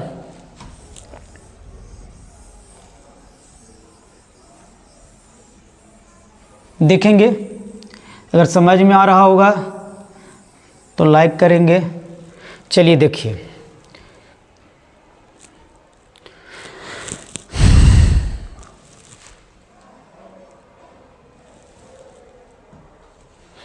देखेंगे ध्यान से। पहला है गोलीय तरंगार्ग, दूसरा है बेलनाकार तरंगार्ग, तीसरा है समतल तरंगार्ग। चलिए देखता हूँ। गोलीय तरंगार्ग का मतलब होता है, एग्जाम्पल से समझिए, जो मैंने अभी समझाने का प्रयास किया कि अगर हम बल्ब को जला दें तो बल्ब इस तरह से, जैसे अगर हम ऐसे देखूं तो तालाब है, अगर तालाब में हम एक पत्थर को डाल दें तो इस तरह से चौपट्टी श्रृंग और गर्त के रूप में आगे बढ़ते चला जाता है। जस्ट उसी के जैसा प्रकाश बिहेवियर करता है। एक तरंगार के रूप में, एक पृष्ठ के रूप श्रृंग के रूप में आगे चलता है। कैसे देखेंगे, यहाँ पे देख लिया तो ये मान लिया जाए श्रृंग है, तो अगला क्या होगा, ये गर्त हो गया। ये क्या हो गया, गर्त हो गया। फिर श्रृंग है, फिर गर्त होगा। इस तरह से ये आगे की ओर बढ़ते चला जाता है। और एक समय ये बढ़ते बढ़ते एक जगह आवेगी जो पूर्ण रूप से इस तरह से हो जाएगा। बढ़ते गया बड़ा होते अगर वृत्त की भुजा को काफ़ी बड़ा कर दिया जाए तो एक समय आएगा वो प्लेन जैसा दिखाई देगा। तो ये जब आता है, ये आता है, इसी को हम बोलते हैं समतल तरंगार्घ। और ये जो गोल है इसको बोलते हैं गोलीय तरंगार्घ। अब आगे देखिए, थोड़ा सा समझने का प्रयास करो। ये सब हल्का चीज़ें हैं, आप लोग भारी ना लेंगे। अगर भारी लेंगे तो दिक्कत हो जाएगी, इसलिए मेरे ख्याल से हल्का समझ के कुछ पढ़िए तो ठीक रहेगा। दूसरा देखिए, दूसरा है बेलनाकार तरंगार्घ। एक मैंने ट्यूब ले लिया, एक मैंने क्या ले लिया, ये ट्यूब ले लिया। अगर इस ट्यूब की हम बात करें, इस ट्यूब की बात करें तो ये तो प्रकाश देगी। और जब ये प्रकाश देगी तो कैसा प्रकाश देगा, तो ये देखिए पेज है, तो इस रूप में इसका तरंगार्घ बनेगा। ए रूप में ऐसा रूप में तरंगार्घ बनेगा। ये पेज है, समझेगा ऐसा। ये गोल गोल गोल गोल होते चला जाएगा। अगर हम ट्यूब को जला दें तो ट्यूब लंबा होती है, इस तरह से लंबा होता है। और ये चारों दिशाओं में क्या होता है, प्रकाश देती है। तो इधर भी प्रकाश दिया, इधर भी प्रकाश दिया, यानी कहने का मतलब हुआ कि इसकी चारों तरफ प्रकाश फैलेगी। तो ये जो होगा इस आकार के मतलब इस आकार के ऐसे ऐसे बढ़ते हुए चला जाएगा। तो ये जो तरंगार्घ बना, ये तरंगार्घ बेलनाकार तरंगार्घ कहलाता है। मतलब ऐसे समझिए कि बेलन से प्रकाश स्रोत बेलन हो और उसकी पृष्ठ बेलनाकार हो, और इस तरह से जब वो आगे बढ़ती है तब इस तरंगार्घ को हम बोलते हैं बेलनाकार तरंगार्घ। लेकिन ये भी प्रकाश अगर आगे बढ़ते चला जाए, ये बढ़ते चला जाए, ये गोल था ना, ये बढ़ेगा तो इस तरह से इसे गोल था, बढ़ते बढ़ते क्या हो जाएगा, एक समतल सतह बन जाएगी। और इसी समतल सतह को हम समतल तरंगार्घ कहते हैं। थोड़ा सा यहाँ पे देख लेंगे, समतल तरंगार्घ। तो दोस्तों फिर एक बार समझेंगे। फिर मैंने समझाने का प्रयास क्या किया। मान लिया कोई एक बल्ब स्रोत है, वो श्रृंग और गर्त के रूप में आगे उसकी प्रकाश बढ़ती है, तो बढ़ने के कारण एक पृष्ठ मिलता है, उस पृष्ठ को हम तरंगार्घ कहते हैं। तरंगार्घ 3 प्रकार के होते हैं। गोलीय तरंगार्घ जिसका उदाहरण दिए, बेलना तरंगार्घ जो ट्यूब का मैंने उदाहरण दिया, ट्यूब का जो बनेगा बेलनाकार पृष्ठ बनेगी, तो उसको हम समतल तरंगार्घ बोलेंगे, बेलनाकार तरंगार्घ बोलेंगे। और दूसरा बनेगा वो समतल तरंगार्घ जो किनारे में जाकर जब लास्ट दूरी, अनंत दूरी पर जब हम चले जाएंगे तो ये अपने आप क्या हो जाएगा, गोल से सीधा हो जाएगा, तो इसको समतल तरंगार्घ बोलेंगे। विश्वास है कि आप लोग के समझ में आ गया होगा। अब हम अगला क्वेश्चन देखते हैं। डोपिंग क्या है? इसके पहले मैंने चर्चा किया था कि अर्धचालक में अशुद्धियाँ मिलाकर जो अर्धचालक बनाई जाती है, तो उनकी जो विधियाँ होती है उस विधि को हम डोपिंग कहते हैं। पूर्ण रूप से मैंने समझा दिया कि शुद्ध अर्धचालक में व्यर्थ पदार्थ मिला के अपद्रव अर्धचालक बनाया जाता है। ये विधि या क्रिया ही डोपिंग कहलाता है। संघरित्र क्या है? चलिए, संघरित्र से एक जुक्ति है। संघरित्र एक जुक्ति है, एक मशीन है जो क्या करता है, विद्युत आवेश को संग्रहित करता अपने है। इसका है संघरित्र, मतलब विद्युत ऊर्जा को संग्रहित करके रखने वाले मशीन को हम संघरित्र कहते हैं। यानी मोटा मोटी ये भी हम समझते हैं इसकी धारिता क्या है। तो धारिता का मतलब होता है आवेश धारण करने की क्षमता। तो एक बार ऐसे समझेंगे कि संधारित्र एक युक्ति है जिसमें आवेश धारण करने की क्षमता होती है, उसी को हम संधारित्र या उसी को हम धारिता भी कहते हैं। इसमें जैसा कि लिखा है वैसा व्यवस्था जिसमें एक विद्युतीय आवेशित चालक को निकट एक भूगृहीत चालक लाने से पहले वाले चालक की धारिता कृत्रिम से बढ़ाई जा सकती है। यानी कहने का मतलब एक तरह से आप परिभाषा कह सकते हैं कि संधारित्र एक ऐसा युक्ति है, संधारित्र एक ऐसा युक्ति है जिसमें जिसके बिना आकार एवं आयतन को बढ़ाए उसकी धारिता को बढ़ाया जा सकता है, उसे हम संधारित्र कहते हैं। चलिए, तो संधारित्र की परिभाषा समझ में आ गया। इसकी धारिता की जो परिभाषा तो ये होता है कि आवेश धारण करने की जो क्षमता होती है उसे हम आवेश की धारिता कहते हैं। चलिए ठीक है, अगला देखते हैं। अगला क्वेश्चन है हाइगेंस का द्वितीय तरंग सिद्धांत क्या है।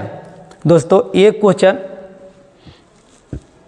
बहुत अच्छे हैं, अच्छा तो सब क्वेश्चन हैं, लेकिन हाँ ले लाइए पानी पी लेते हैं, प्यास भी लग गया है। अब चलिए तो इसको देखते हैं हाइगेंस का द्वितीय तरंग सिद्धांत क्या है। ये जो क्वेश्चन यहाँ पे देखा है, इस सिद्धांत के अनुसार किसी प्राथमिक तरंगार्ग का प्रत्येक बिंदु तरंग की उत्पत्ति के लिए द्वितीयक स्रोत बन जाता है और अपने समीप के ईथर कणों को गति प्रदान करता है। द्वितीय स्रोत से उत्पन्न होने वाली तरंगिकाओं को द्वितीय तरंग सिद्धांत कहते हैं। देखेंगे समझ में आ जाएगा, एकदम हल्का है। मान लिया जाए एक कोई बिंदु है, कैसा बिंदु है, एक प्रकाश स्रोत बिंदु है, मतलब प्रकाश देने वाले हैं। तो यहाँ पर ही मैंने भी बताया कि ये आगे की ओर चला जाएगा जिसको हम लोग तरंगार्ग बोलते हैं। तो ये तरंगार्ग हुआ। तो कहता है कि ये जो तरंगार्ग जो देख रहे हैं, ये जो तरंगार्ग देख रहे हैं, ये प्रकाश कणों की बनी होती है और ये इसके बाद एक और तरंगार्ग बनता है। तो इसके लिए ये प्राथमिक तरंगार्ग हुआ। तो यहाँ से जो प्रकाश जाती है, यहाँ से प्रकाश जाती है, कण से जो प्रकाश जाती है, ये जो कण से जो प्रकाश जाती है, तो ये जो हुआ इसके लिए ये प्राथमिक हुआ, लेकिन इस स्रोत के लिए द्वितीय तरंगिकाएं हुआ। तो मैं क्या बताया कि ये जो प्रकाश स्रोत है ये यहाँ बन गया तरंगिका बना या यहाँ तरंगार्ग बना, तो इसके लिए प्राथमिक तरंगार्ग हुआ। लेकिन इससे जो यहाँ पे प्रकाश पड़ी, जो इंजोरा यहाँ हुआ, जो प्रकाश यहाँ हुआ और यहाँ पर जो तरंग बना, तरंगार्ग जो बना, तो इसके लिए प्राथमिक तरंगार्ग हुआ, लेकिन इसके लिए ये द्वितीयक तरंगार्ग हुआ। वही यहाँ पे परिभाषा था क्या, वही यहाँ पे परिभाषा क्या था, कणों की तरंग द्वितीय स्रोत से उत्पन्न होने वाली तरंगिकाओं को द्वितीय तरंग, मतलब कहने का मतलब कि प्रकाश स्रोत है, इस प्रकाश स्रोत से तरंगार्ग का निर्माण हुआ और इस तरंगार्ग से, ये तरंगार्ग से दूसरे तरंगार्ग का निर्माण हुआ। जब ये द्वितीय तरंगार्ग का निर्माण हुआ तो इसके लिए ये प्राथमिक तरंगार्ग है और इस पृष्ठ के लिए ये द्वितीय तरंगार्ग है, इसके लिए प्राथमिक तरंगार्ग है, लेकिन इसके लिए ये द्वितीयक तरंगार्ग होगा। तो हाइगेंस ने ये द्वितीय तरंगार्ग बना, इसी को हम बोलते हैं क्या चीज, हाइगेंस का द्वितीय तरंगिकाएं का सिद्धांत। एक बार थोड़ा सा समझेंगे। एक कोई प्रकाश स्रोत है, ये प्रकाश स्रोत है, इससे एक तरंगार्ग का निर्माण हुआ। अब इस तरंगार्ग से एक द्वितीय तरंगार्ग का निर्माण हुआ। तो इसके लिए तरंगार्ग के लिए एक प्राथमिक तरंगार्ग हुआ, इसके लिए ई प्राथमिक तरंगार्ग हुआ, लेकिन इसके लिए ये जो तरंगार्ग है ये द्वितीय तरंगार्ग हुआ और हाइगेंस ने इसी को द्वितीय तरंगार्ग कहा। ये पहला तरंग, अगर इसको मान ले ए, इसको मान ले बी और इसको मान ले ए डैश इसको मान लें बी डैश, तो ए डैश बी डैश जो तरंगार्घ बना, उसी तरंगार्घ को हाइगेंस का द्वितीय तरंगार्घ कहा जाता है। चलो दोस्तों, इस समझ में आ गया होगा, बहुत बढ़िया है, समझ में सब क्या आ गया होगा। ठीक है, मैं आगे बढ़ता हूँ। किसी चालक की धारिता के प्रभावित करने वाले कौन कौन कारण हैं? चलिए, बहुत अच्छा बात, पहले एक बार समझेंगे, मोटा मोटी समझेंगे, देखेंगे क्या दिखना है। मान लिया जाए ये कोई पदार्थ है, ये कोई पदार्थ है। चलिए, ये पदार्थ को मैं मान लेता हूँ एक कोई धातु है, ठीक है। इस धातु पर हम आवेश दिए, जब इसमें हम आवेश देंगे तो ये आवेश की ग्रहण करेगी। अगर हम आवेश दिए तो इस तरीक़ा से, गिलास में लाइए जी, इस तरीक़ा से ये आवेश हुआ, ठीक है, आवेश हुआ। इस पर और आवेश देंगे, और आवेश होगा, और आवेश होगा। इस पर और आवेश देंगे, और आवेश होगा। तो भैया कब तक आवेश देंगे, कब तक आवेश देंगे? कहीं न कहीं, कभी न कभी तो आवेश की मान ज़्यादा होगी। जब ज़्यादा होगा, मान लिया जाए ये लोहा है, आप इसको गर्म करेंगे, तो गर्म कैला के बाद पूरा गर्म करेंगे, और गर्म होगा, और गर्म होगा, इतना गर्म होगा कि बगल वाले को ये उष्मा देना चालू कर देगा। लेकिन जब कम गर्म रहेगा तो उष्मा नहीं देगा, जस्ट उसी के जैसा। जब इसको मैं गर्म करूँगा तो गर्म होते होते जो ये आवेश होगा वो लीक करेगा, और बगल वाले माध्यम में क्या करेगा, चला जाएगा। तो यहाँ से प्रश्न आके फंसता है कि ये जो देख रहे हैं, ये जो देख रहे हैं आवेश है, इसका क्वेश्चन क्या कह रहा है, प्रभावित करने वाले कारक। तो देखेंगे, लाइए पी लेते हैं थोड़ा सा।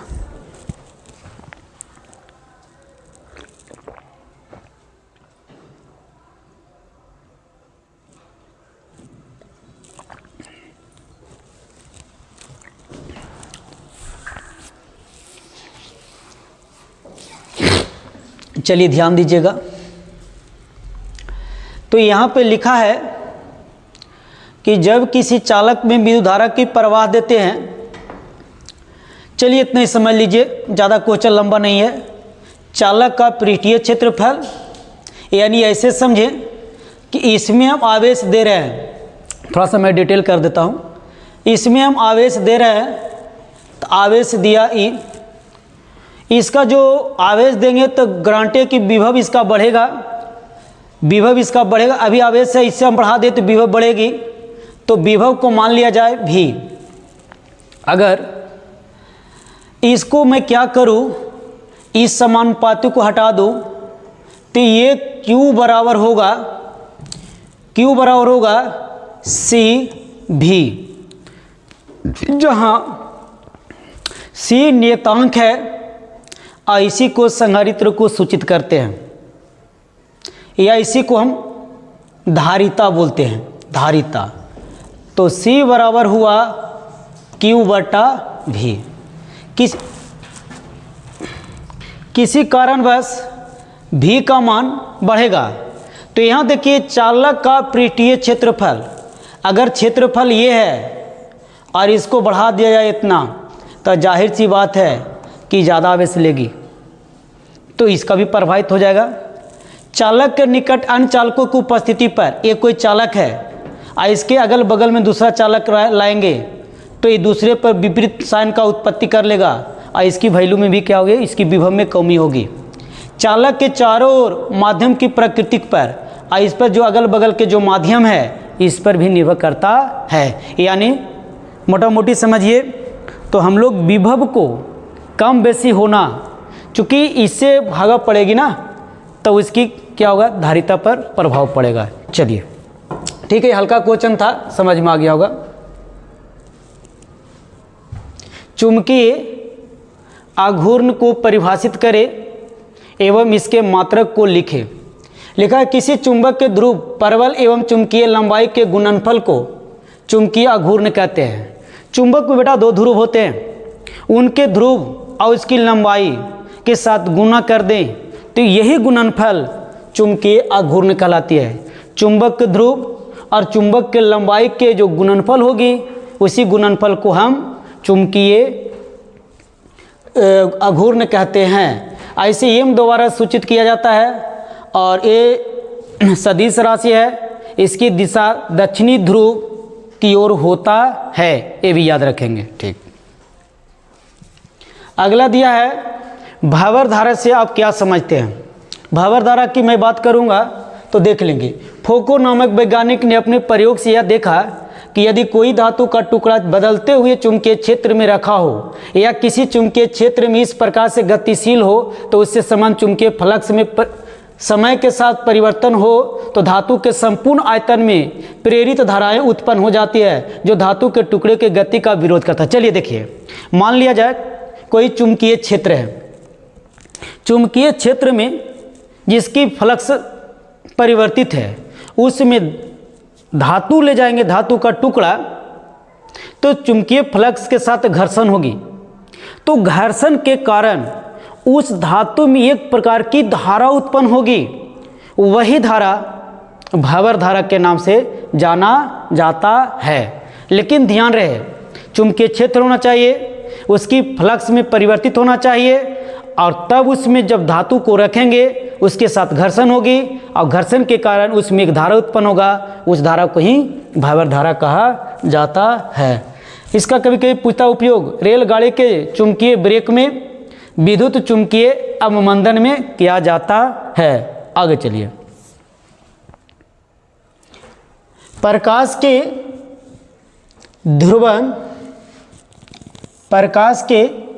ध्रुवण से क्या समझते हैं। देखिए, बहुत जटिल बात है, बहुत अच्छा बात है। मैं कैसे समझाऊं कि आपका सहूलियत हो तो मैं बताता हूं। कहता है जो सूर्य के प्रकाश आ रहा है उस प्रकाश के बारे में देखा जाए तो अध्रुवित प्रकाश उसको कहा जाता है। लेकिन जब वो प्रकाश किसी कांच से होकर प्रवेश करता है तो वो जो प्रकाश निकलेगी बाहर में तो उसको हम ध्रुवित प्रकाश कहते हैं। इसको हम कैसे समझे, ऐसे समझिए। मान लिया जाए ये चश्मा है, ये चश्मा है, इसको मैंने प्रयोग किया तो प्रकाश आ रही है। तो प्रकाश जो आ रही है वो अध्रुवित प्रकाश कहा जाएगा। लेकिन कांच के बाद जो हमारी आंख तक पहुंच रही है वो ध्रुवित प्रकाश कहा जाएगा। इसको थोड़ा सा समझते हैं, इस टॉपिक को बारीकी से देखिए। ये जो बात बोला ध्रुवित और अध्रुवित, उसके बारे में थोड़ा सा समझने का प्रयास कीजिए। जैसे एक रेखा है, यहाँ पे मैंने एक बिंदु बना दिया, यहाँ पे बिंदु बना दिया, यहाँ पे मैंने बिंदु बना दिया, एरो का चिन्ह दिया। इसका मतलब है कि प्रकाश इधर जा रही है। ठीक, यहाँ जो देखा गया ये प्रकाश ये चारों दिशाओं में कंपन किया, ये चारों दिशाओं में कंपन किया। सगरों मैंने इसी फिगर को मैंने दोहरा रहा हूँ, ये चारों दिशाओं में एक कंपन किया। तो जो प्रकाश चारों दिशाओं में या सारा दिशाओं में एक कंपन होती है तो उसे अध्रुवित प्रकाश कहा जाता है। लेकिन यहाँ पे देखिएगा, ये भी एरो मैंने बना दिया, यहाँ पे पॉइंट लिया, यहाँ पे पॉइंट लिया, यहाँ इस तरह से दिया, यहाँ इस तरह से दिया, यहाँ इस तरह से दिया, यहाँ पे इस तरह से दिया, यहाँ इस तरह दिया। इसका मतलब हुआ कि प्रकाश तरंग का जो कंपन है ये लंबवत है, लेकिन यहाँ की जो मैंने बात किया ये नहीं है, ये चारों दिशाओं में कंपन कर रही है और सिर्फ ये सतह के लंबवत कंपन कर रही है। तो परिभाषा क्या देना चाहिए, परिभाषा क्या होगा, तो अध्रुवित से यानी इस प्रकाश से, अध्रुवित प्रकाश से इसमें जो हम परिणत करते हैं, इस प्रकाश से इस प्रकाश में परिणत करने की घटना को ही हम ध्रुवन कहते हैं। फिर क्या समझे? ये जो अध्रुवित प्रकाश है और ये क्या होता है, इसकी जो कंपन की दिशाएं होती है प्रकाश के सारे दिशा में होती है। इसके बाद इसमें क्या किया गया, इसकी जो कंपन होती है यह कंपन लंबवत होती है सतह के। तो अध्रुवित प्रकाश को ध्रुवित प्रकाश में बदलने की जो घटना होती है उस घटना को ही हम ध्रुवन कहते हैं। बात आ गया समझ में? कितना सिंपल बात है कि ये प्रकाश था, इसका कंपन चारों तरफ हो रही थी और इसका कंपन लंबवत किसी सतह को हो रहा था। इसको अध्रुवीय प्रकाश कहा जाता है, इसको ध्रुवित प्रकाश कहा जाता है। अध्रुवित प्रकाश से ध्रुवित प्रकाश में बदलने की घटना को हम ध्रुवन कहते हैं। ठीक है दोस्त, समझ में आ गया होगा। मैं आगे बढ़ता हूँ।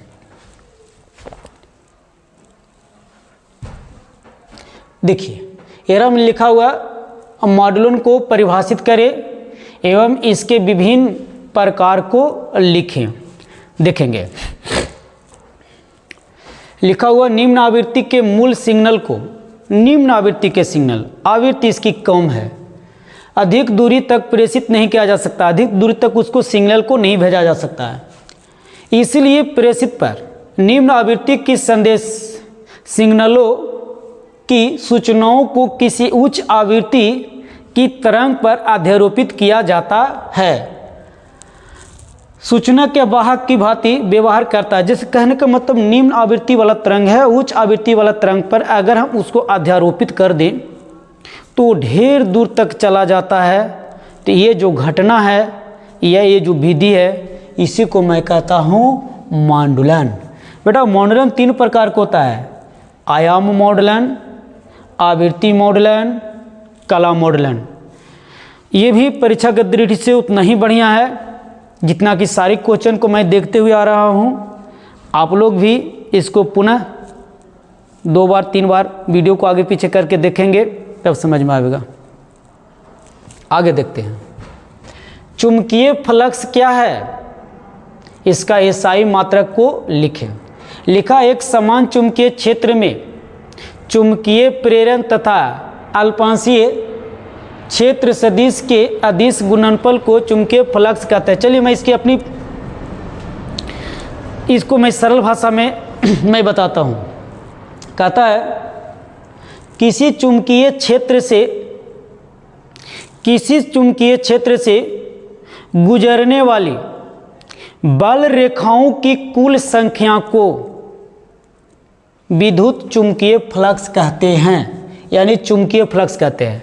मान लिया जाए ये सतह है और ये सतह से विद्युत क्षेत्र रेखाएं ये निकल रही है, इसकी जितनी संख्या होगी बल रेखाएं की वही संख्या विद्युत चुंबकीय फ्लक्स कहलाती है। का मैंने बताया किसी सतह से या किसी चुंबकीय क्षेत्र से निकलने वाली चुंबकीय बल रेखाओं की संख्या को ही हम विद्युत यानी चुंबकीय फ्लक्स कहते हैं। इसको देखा जाए तो ये विद्युत फ्लक्स इसे फाई द्वारा सूचित किया जाता है। चलिए ये इतना ही था, ये 2 नंबर में आता है। सिंपल बात था कि किसी चुंबकीय क्षेत्र से निकलने वाली बल रेखाओं की कुल संख्या को, चुंबकीय बल रेखाओं की कुल संख्या को ही हम क्या कहते हैं, विद्युत चुंबकीय फ्लक्स कहते हैं। चलिए अब यहाँ पर हम लोग आ जाते हैं एक लॉजिक गेट के पास।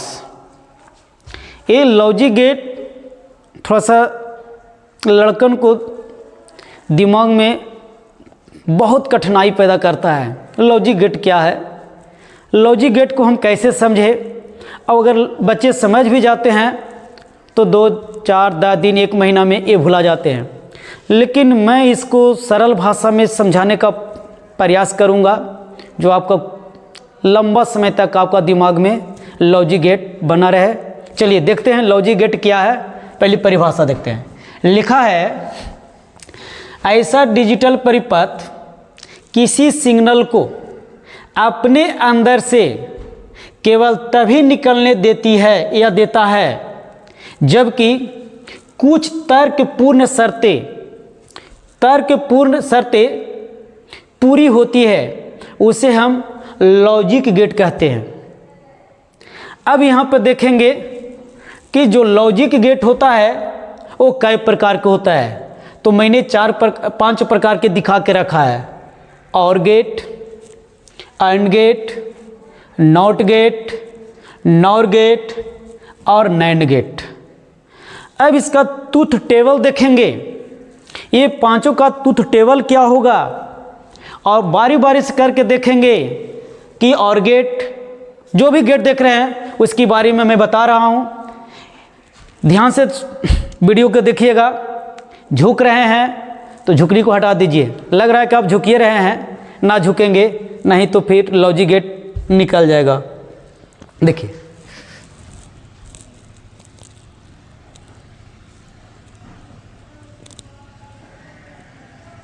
चलिए अब यहाँ पे देखेंगे, पहला गेट है और गेट। हम और गेट को देखेंगे और इसका ट्रूथ टेबल भी देखेंगे। यहाँ पे मैं लिख रहा हूँ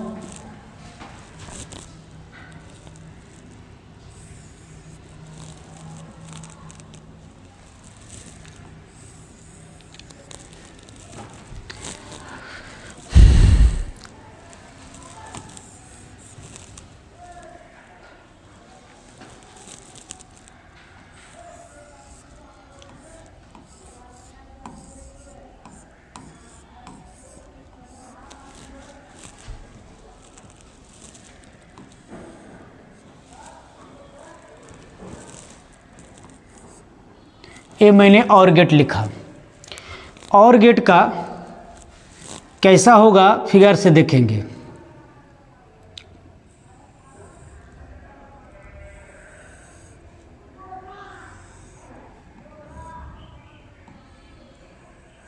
ध्यान से देखेंगे, इसमें 2 इनपुट होगा और इसमें 1 आउटपुट होगा। यहाँ पर मैं ए मानूंगा, बी मानूंगा और उसको मैं बाई दूंगा। इसमें इसका जो ट्रूथ टेबल होगा उसको देखेंगे। इसको मैं ए मानता हूँ, इसको मैं बी मानता हूँ और इसको मैं बाई मानता हूँ। देखिए मैं बता रहा हूँ, और का मतलब होता है या, और का मतलब होता है या। यहाँ या जो शब्द है इस पर फोकस करेंगे। कहता है यहाँ पे क्या कहता है कि ए में सिग्नल है और बी में सिग्नल नहीं है। तो है हाँ के लिए 1 होता है और नहीं के लिए 0 होता है, ये भी बात याद रखिएगा। यही मुख्य इसमें बातें होती है का मतलब 1 और ना का मतलब 0। तो इसका आंसर क्या होगा कि ए में सिग्नल है और बी में सिग्नल नहीं है। ध्यान देंगे, ए में सिग्नल है, बी में सिग्नल नहीं है। इसका मतलब हो कि ए में सिग्नल है, बी में सिग्नल है नहीं है। तो आंसर क्या होगा, क्या ए या बी में सिग्नल है? 2 में 1 है तो आंसर होगा हाँ है। 2 में से 1 में है तो हाँ के लिए इसका आंसर होगा 1। अब कहता है कि बी में सिग्नल है और ए में सिग्नल नहीं है। मतलब समझिए कि ए में सिग्नल 0 है और बी में सिग्नल है। तो पूछता है क्या ए या बी में सिग्नल है? तो हाँ हाँ बी में सिग्नल है, इसका आंसर होगा हाँ। तो हाँ के लिए 1 होगा। चलिए अगला देखिए, अगला देखिए कि ए में भी सिग्नल है और बी में भी सिग्नल है, तो क्या ए या बी में सिग्नल है? तो इसका आंसर होगा हाँ है, दोनों में है। तो इसमें भी इसका सिग्नल है और इसमें भी इसका सिग्नल है, तो इसका इसमें भी सिग्नल होगा। अबर कहता है कि ए में भी सिग्नल नहीं है 0 और बी में भी सिग्नल नहीं है 0, ए में भी सिग्नल 0, बी में भी सिग्नल 0। तो कहता है क्या ए या बी में सिग्नल है? तो आंसर होगा ना, दोनों में नहीं है, तो नहीं के लिए होगा 0। दोस्तों और गेट में बस मैंने क्या बताया, या एक या ए या बी, दो में से एक होना चाहिए। का मतलब ई या ई, तो इसका अर्थ होता है ए और बी में सिग्नल ए या बी में है, तो ए में है बी में नहीं, तो इसका आंसर होगा हाँ है। अगर ए में नहीं बी में है तो कहता क्या ए और बी में है? तो हाँ है, बी में है, ये होगा। इसका ट्रूथ टेबल जो देख रहे थे, ये जो देख रहे थे ये था और गेट का। अगला हम चलते हैं, दूसरा है एंड गेट। एंड गेट यहाँ लिखते हैं एंड गेट।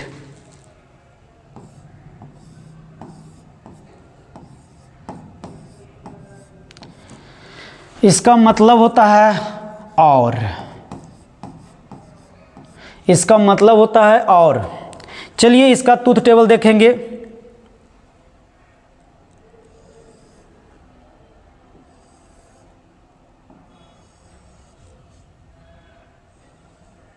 इसमें भी 2 इनपुट होते हैं, इसको हम ए मानते हैं, इसको बी मानते हैं, और इसका आउटपुट 1 होती है,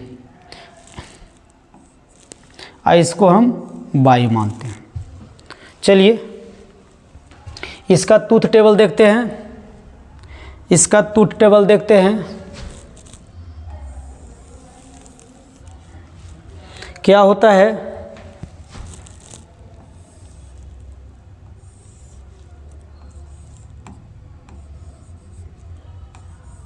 देखेंगे दोस्तों, कहता है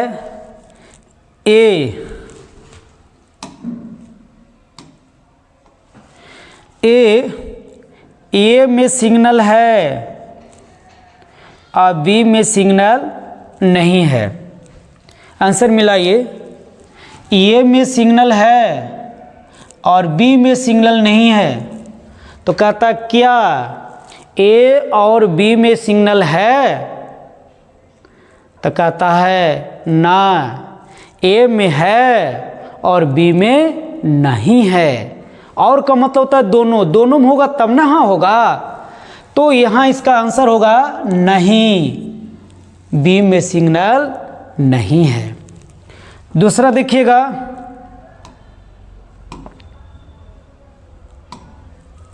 दूसरा देखेंगे, अगर इसमें सिग्नल है और ए में सिग्नल नहीं है, मतलब देखिए तो ए में सिग्नल नहीं है, बी में सिग्नल है, तो फिर सवाल वही, क्या ए और बी में सिग्नल है? तो आंसर होगा ना, ए में सिग्नल है और बी में सिग्नल नहीं है। और का मतलब दोनों में होता तब, तो इसका हम नहीं है, तो नहीं के लिए हम 0 देंगे। आगे देखेंगे, आगे हम देखेंगे। अब देखिए ए में भी सिग्नल है और बी में भी सिग्नल है, ए में भी सिग्नल है और बी में भी सिग्नल है, तो इसका आंसर क्या ए और बी में सिग्नल है? तो हाँ है, ए में भी है और बी में भी है, तो इसके लिए हाँ होगा, तो हाँ के लिए 1 होगा। ये ट्रूथ टेबल एंड गेट क्या था, अगर हम जीरो लेते हैं तो जीरो को जीरो होता है, इससे कोई फर्क नहीं पड़ता है। चलिए ये ट्रूथ टेबल किसका था, एंड गेट का था, आपको समझ में आ रहा होगा। अब इसके बाद चलते हैं, इसके बाद हम चलते हैं, इसके बाद देखिए तो तीसरा है नॉट गेट, बहुत मज़ेदार गेट, बहुत अच्छा गेट। और ये जो मज़ेदार गेट है ये क्वेश्चन मत कहो कितना बार पूछा होगा। चलिए मैं इसके बारे में देखता हूँ। यहाँ पे लिखते हैं नॉट गेट, इसका देखिए, इसके बारे में देखेंगे।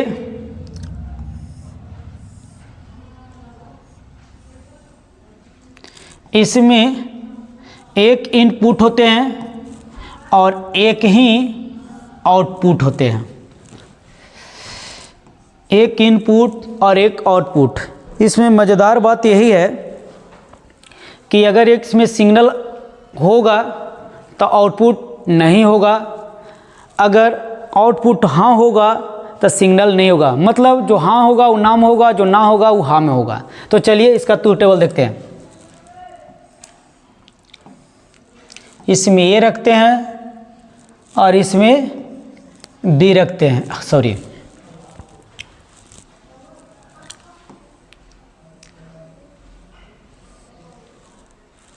इसमें हम बाई रखते हैं। तो कहता है कि इसमें सिग्नल है, मतलब सिग्नल है, तो इसका आंसर होगा ना। नॉट मतलब ही होता है ना। मान लिया जाए कि इसमें सिग्नल नहीं है, इसमें सिग्नल नहीं है तो इसमें होगा हाँ है।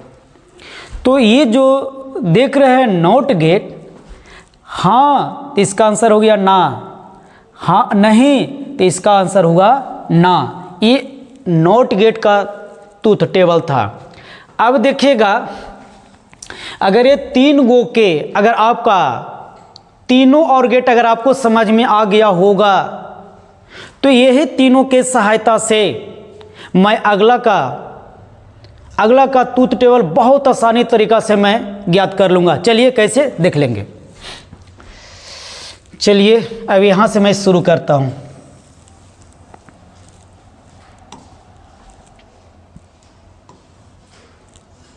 देखेंगे अब यहाँ पर लिखा हुआ है नॉर गेट, तो इसमें पता चल रहा है कि और गेट में अगर एन लगा दे तो नॉर गेट हुआ, अगर एंड गेट में एन लगा दे तो ये नैंड गेट हो गया। बस एन का फसला था। अगर तीनों याद होगा, और गेट, एंड गेट और नॉर गेट, और उसके बाद दो में एन लगा देंगे तो दो और गेट की जानकारी हो जाएगी। चलिए देखते हैं। अब यहाँ पे चलते हैं, यहाँ पे चलते हैं नॉर गेट। यहाँ पे देखेंगे नॉर गेट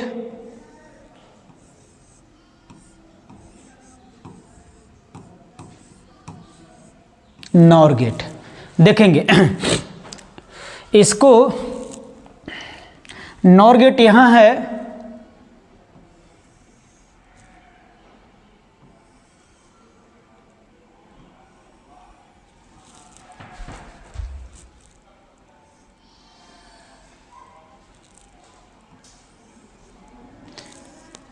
देखेंगे ये जो जीरो टाइप के दिया है ये नॉर गेट की पहचान है, नॉट गेट की पहचान है।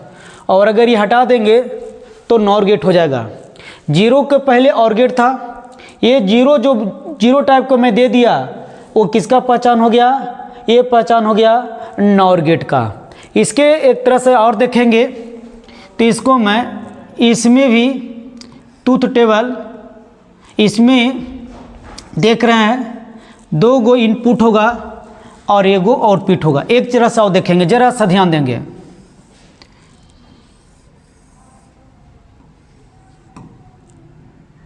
यहाँ पे ध्यान देंगे इनपुट, यहाँ पे देखिए आउटपुट, और यहाँ पर जो देख रहे हैं इसको मैं बना दूंगा नॉट गेट।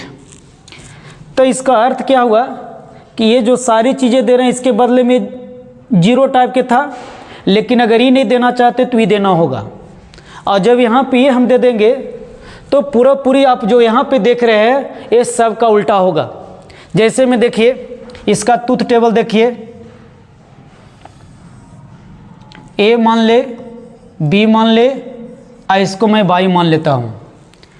अब थोड़ा सा समझने का प्रयास करेंगे। मान लिया यहाँ पे,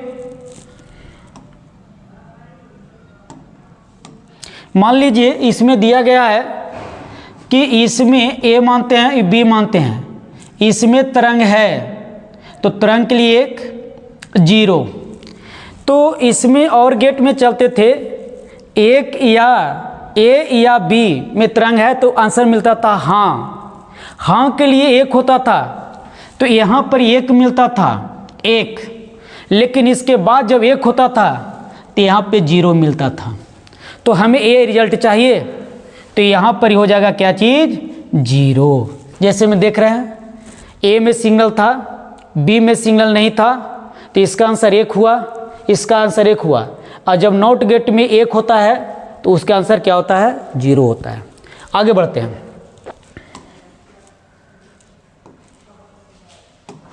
अब यहाँ पर देखिए, अब मैं क्या किया कि ए में सिग्नल नहीं है, ए में सिग्नल नहीं है और बी में सिग्नल है, तो यहाँ पर मैंने ए में क्या किया, सिग्नल नहीं है और बी में सिग्नल है। इसका जो यहाँ पे आंसर होगा ये होगा हाँ है 1 होगा, लेकिन इसके बाद जो आंसर होगा वो क्या होगा, नहीं होगा, तो यहाँ पर मैं 0 डालूंगा। चलिए ठीक है। तीसरा मैं बताना चाह रहा हूँ, तीसरा कि मान लिया जाए इसमें भी सिग्नल है और इसमें भी सिग्नल है, तो इसका आंसर 1 होता था, तो यहाँ पर 1 बदले में क्या होता था 0 होता था। आगे देखेंगे। तीसरा, अगर यहाँ पर मैं देखना चाह रहा हूँ कि मान लिया जाए कि यहाँ पे 0 था, सिग्नल नहीं था, इसमें भी सिग्नल नहीं था, तो इसमें 0 होता था। अगर यहाँ 0 होगा तो इसके बाद क्या होगा 1 होगा, तो मैं ये आंसर लिखूँगा तो यहाँ 1 हो जाएगा। चलिए, ये जो ट्रूथ टेबल था नॉर गेट का था। अब 1 गेट और बच गया, और 1 गेट अगर बच गया तो मैं उसको बताना चाहता हूँ। इसका जो फिगर होगा इस तरीक़ा से होगा, इसका फिगर इस तरीक़ा से, हाँ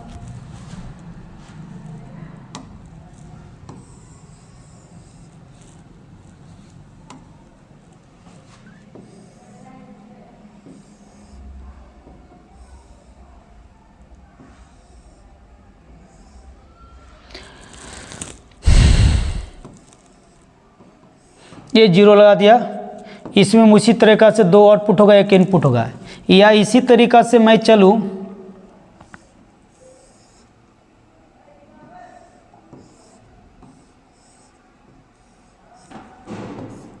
देखेंगे यहाँ से आपको दिखाई दे रहा होगा, तो इसका आंसर सेम वही रहेगा। और इसके बाद यहाँ पे 0 है, तो इसका जो ट्रूथ टेबल होगी, ये मान लो, ये बी मान लो और ये वाई मान लो। अगर यहाँ 1 है,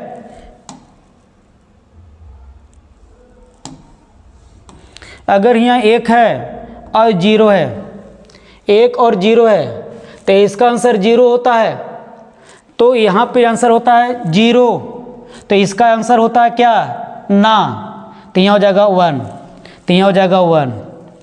आगे देखेंगे, यहाँ पे 0 लेते हैं और यहाँ पर 1 लेते हैं, तो एक आंसर मिलता है 0, यहाँ मिलता है 0, तो इधर बाद में मिलता है क्या हाँ, तो यहाँ पर होगा हाँ। इसके बाद यहाँ चलते हैं, तो यहाँ पर हम 1 लेते हैं, यहाँ भी 1, आंसर 0 मिलता है, सॉरी यहाँ आंसर 1 मिलता है, तो यहाँ पे क्या होगा 0 होगा, तो यहाँ पर हम लेंगे 0। तो इसका जो उल्टा था ये देख रही, ये आंसर का उल्टा ही वो आंसर होगा। तो आपको समझ में आ गया होगा। और ये जो दिया हुआ है ये मैंने लिख दिया है नैंड गेट। चलिए थोड़ा सा माफ़ करना, थोड़ा कम जगह में मैंने इसको लिखने का प्रयास किया और आप लोग इसको समझ गए होंगे। और ये जो मैंने जो गेट पढ़ाया लॉजिक गेट, इसमें से एक तो गारंटी है कोई क्वेश्चन आए या ना आए, इसके लिए गारंटी है 2 नंबर या 1 नंबर गारंटी है। आप इसको कभी भी भूल के भी नज़रअंदाज ना करेंगे। तो चलिए आपको लॉजिक गेट हमने बताया, एक सरल भाषा में बताया और हमने सोचा कि आपको अगर इजी तरीक़ा से बना के बताऊं तो ज़्यादा समझ में आएगा। चलिए नेक्स्ट क्वेश्चन देखिए, विद्युत द्विध्रुव एवं द्विध्रुव आघूर्णन क्या है। देखिए कहता है कि यदि 2 आवेश ले, 2 आवेश Q1 और Q2 जिनके बीच की दूरी बहुत कम हो, तो ये जो व्यवस्था बनती है इसे हम द्विध्रुव कहते हैं। और यदि बीच की दूरी L हो, बीच की दूरी L हो और कोई 2 आवेश में से एक आवेश के गुणज कर दे, तो ये जो व्यवस्था बनती है इसको द्विध्रुव आघूर्णन कहा जाता है। फिर एक बात समझिए, 2 विभिन्न आवेश लिया जाए जिनके बीच की दूरी अल्प हो, तो ऐसा जो व्यवस्था बनेगी इस व्यवस्था को विद्युत द्विध्रुव कहते हैं। और यदि दोनों आवेश में से किसी एक आवेश को लिया जाए और उसे लंबाई के साथ किसी एक आवेश को गुना कर दिया जाए, तो ये जो मान मिलेगी यह क्या कहलाएगा, द्विध्रुव आघूर्णन। दोस्तों फिर को समझेंगे, नहीं समझे, 2 विभिन्न आवेश लिए, दोनों विभिन्न आवेश के बीच की दूरी बहुत कम हो, तो ऐसे व्यवस्था को विद्युत द्विध्रुव कहते हैं। और यदि दोनों द्विध्रुव के बीच की दूरी किसी एक आवेश के साथ गुना कर दिया जाए, तब उसे हम द्विध्रुव आघूर्णन कहते हैं। चलिए ये हो गया। चलिए ध्यान से देखेंगे, एक मज़ेदार बात आपके पास फिर है।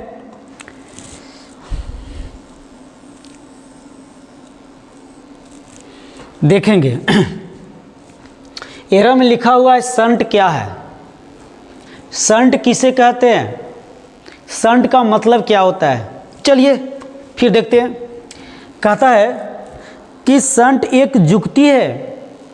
कैसा जुक्ति है, तो कहता है कि किसी परिपथ में जुड़े गैल्वेनोमीटर को जलने से या टूटने से बचने के लिए उसके समानांतर क्रम में एक तांबे की तार कम प्रतिरोध वाला जोड़ दिया जाता है, जिससे कि धारा की प्रवाह तार से हो।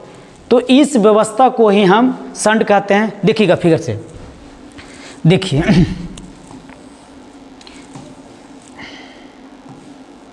एक गैल्वेनोमीटर है और जब इससे धारा की प्रवाह करते हैं तो धारा के मान काफ़ी अधिक हो जाने से ये गैल्वेनोमीटर या तो टूट जाता है या तो जल जाता है।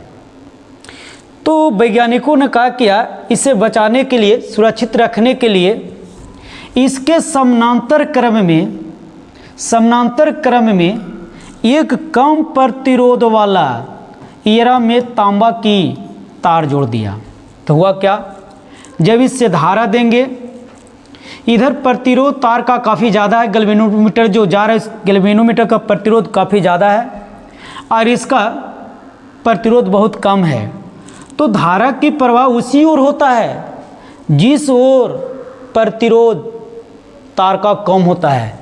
तो यहाँ से धारा जाएगी तो ज़्यादा धारा इधर से गुजरेगी और फिर यहाँ से इस तरह से यहाँ से पार हो जाएगी। कुछ धारा इधर से जाएगी, लेकिन धारा का मान जो पहले इससे गुजर रहा था उसकी अपेक्षा तो कम जाएगी ना, ज़्यादा धारा इससे होकर के चल जाएगी। और ये जो व्यवस्था है जब ऐसे कर दिया गया तो ये गैल्वेनोमीटर क्या होता है, सुरक्षित रह जाता है। और इसके जो समानांतर क्रम में जो तांबे की तार जोड़ा जाता है तो इसी को हम शंट कहते हैं। फिर से एक बार ध्यान दिया, ये गैल्वेनोमीटर है, हाँ ये गैल्वेनोमीटर है, इससे धारा की मान जा रही है। तो धारा की मान अधिक होने से गैल्वेनोमीटर या तो टूट जाता है या तो गल जाता है। तो वैज्ञानिकों ने क्या किया कि इसी के समानांतर क्रम में एक तांबे की तार जोड़ दिया, जो इसका प्रतिरोध से इसका प्रतिरोध बहुत कम होता है। तो जो धारा गई तो यहाँ पे जाने के बाद कुछ धारा इधर से गुजर गई और इससे होकर के प्रवाह हुआ। तो इससे धारा की मान पहले की अपेक्षा कम गया और कुछ धारा इससे होकर के इससे प्रवाह हो गया। तो ऐसा होने से ये जो गैल्वेनोमीटर है ये सुरक्षित रह गया। तो ये जो व्यवस्था देख रहे हैं इसी व्यवस्था को हम शंट बोलते हैं। चलिए अगला एक क्वेश्चन और ये लास्ट क्वेश्चन होगा, लेंज का नियम क्या है। अब लेंज के नियम का थोड़ा सा चर्चा कर लेते हैं। बहुत बढ़िया, चलिए अब लेंज के नियम हम लोग देखेंगे। ये जो लेंज के नियम हैं, तो लेंज एक वैज्ञानिक थे, उन्होंने कहा किए थे कि मान लिया जाए एक कुंडली था और इस कुंडली में इस चुंबक को लेकर के इसके सापेक्ष गति किया। तो इस पर चुंबक के बारे में हम जानते हैं कि इसमें दो ध्रुव होती है और इसकी सापेक्ष गति किया।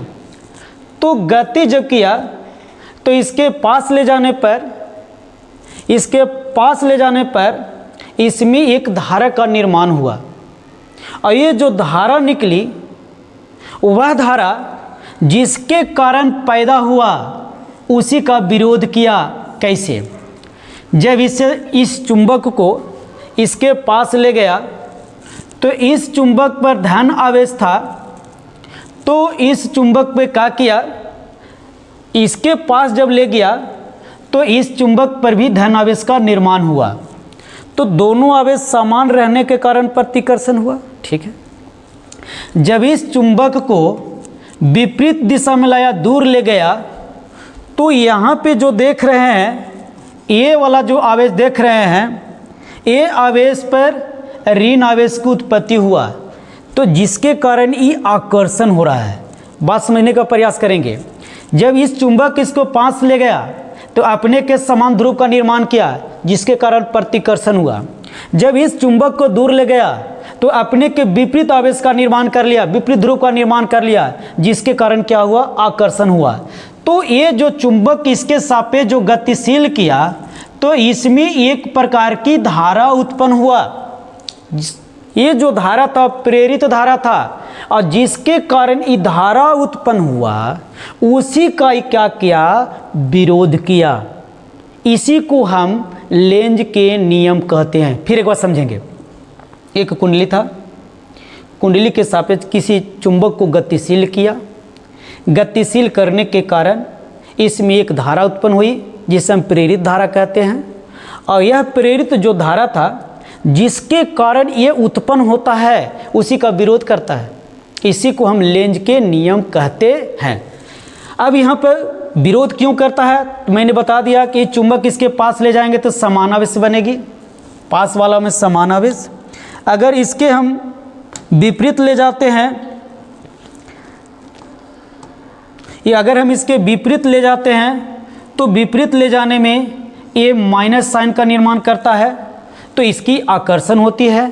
यानी जब इसके पास हम जाते हैं तो प्रतिकर्षण होता है और जब इससे हम दूर जाते हैं आकर्षण होती है। और ये जो धारा का दिशा है ये भी क्या होता है, बदल जाता है। दोस्त एक बात यहाँ पे और छिपा हुआ है। लेंज के नियम में ऊर्जा संरक्षण का सिद्धांत भी ये बताती है। लेंज का नियम से पता चलता है ऊर्जा संरक्षण का सिद्धांत कैसे। देखिए यहाँ पे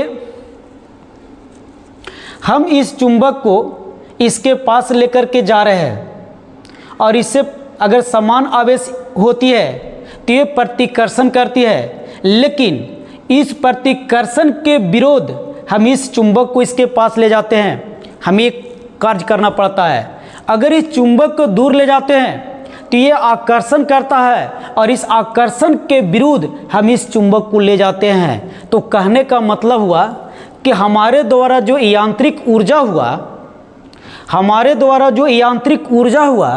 वह यांत्रिक ऊर्जा विद्युत ऊर्जा में परिणत हो गया। क्योंकि हम जानते हैं कि ऊर्जा को न तो निर्माण किया जा सकता और ना ही नष्ट किया जाता, सिर्फ एक रूप से दूसरे रूप में परिणत किया जाता है, उसे हम ऊर्जा संरक्षण का सिद्धांत कहते हैं। तो दोस्त यहाँ से पता चल गया कि जब प्रतिकर्षण हो रहा था तो हम उसके विरुद्ध एक कार्य किए, और जब आकर्षण हो रहा था तब फिर उसके विरुद्ध हम एक कार्य किए। हमारा जो कार्य यांत्रिक ऊर्जा था और उसके बदले में ये ऊर्जा बदल गया विद्युतीय ऊर्जा में। इसीलिए लेंज का नियम ऊर्जा संरक्षण के सिद्धांत का नियम का भी पालन करता है। तो चलिए दोस्त, आपका ये वीडियो कैसा लगा होगा एक बार कमेंट जरूर कीजिएगा। मैंने अपनी क्षमता के अनुसार, योग्यता के अनुसार सरल भाषा में हम सारे क्वेश्चन का आंसर देने का प्रयास किया। आपको अगर वीडियो अच्छा लगा होगा तो एक बार कमेंट जरूर करेंगे, ना भी लगा होगा तब भी करेंगे। तब तक के लिए थैंक यू।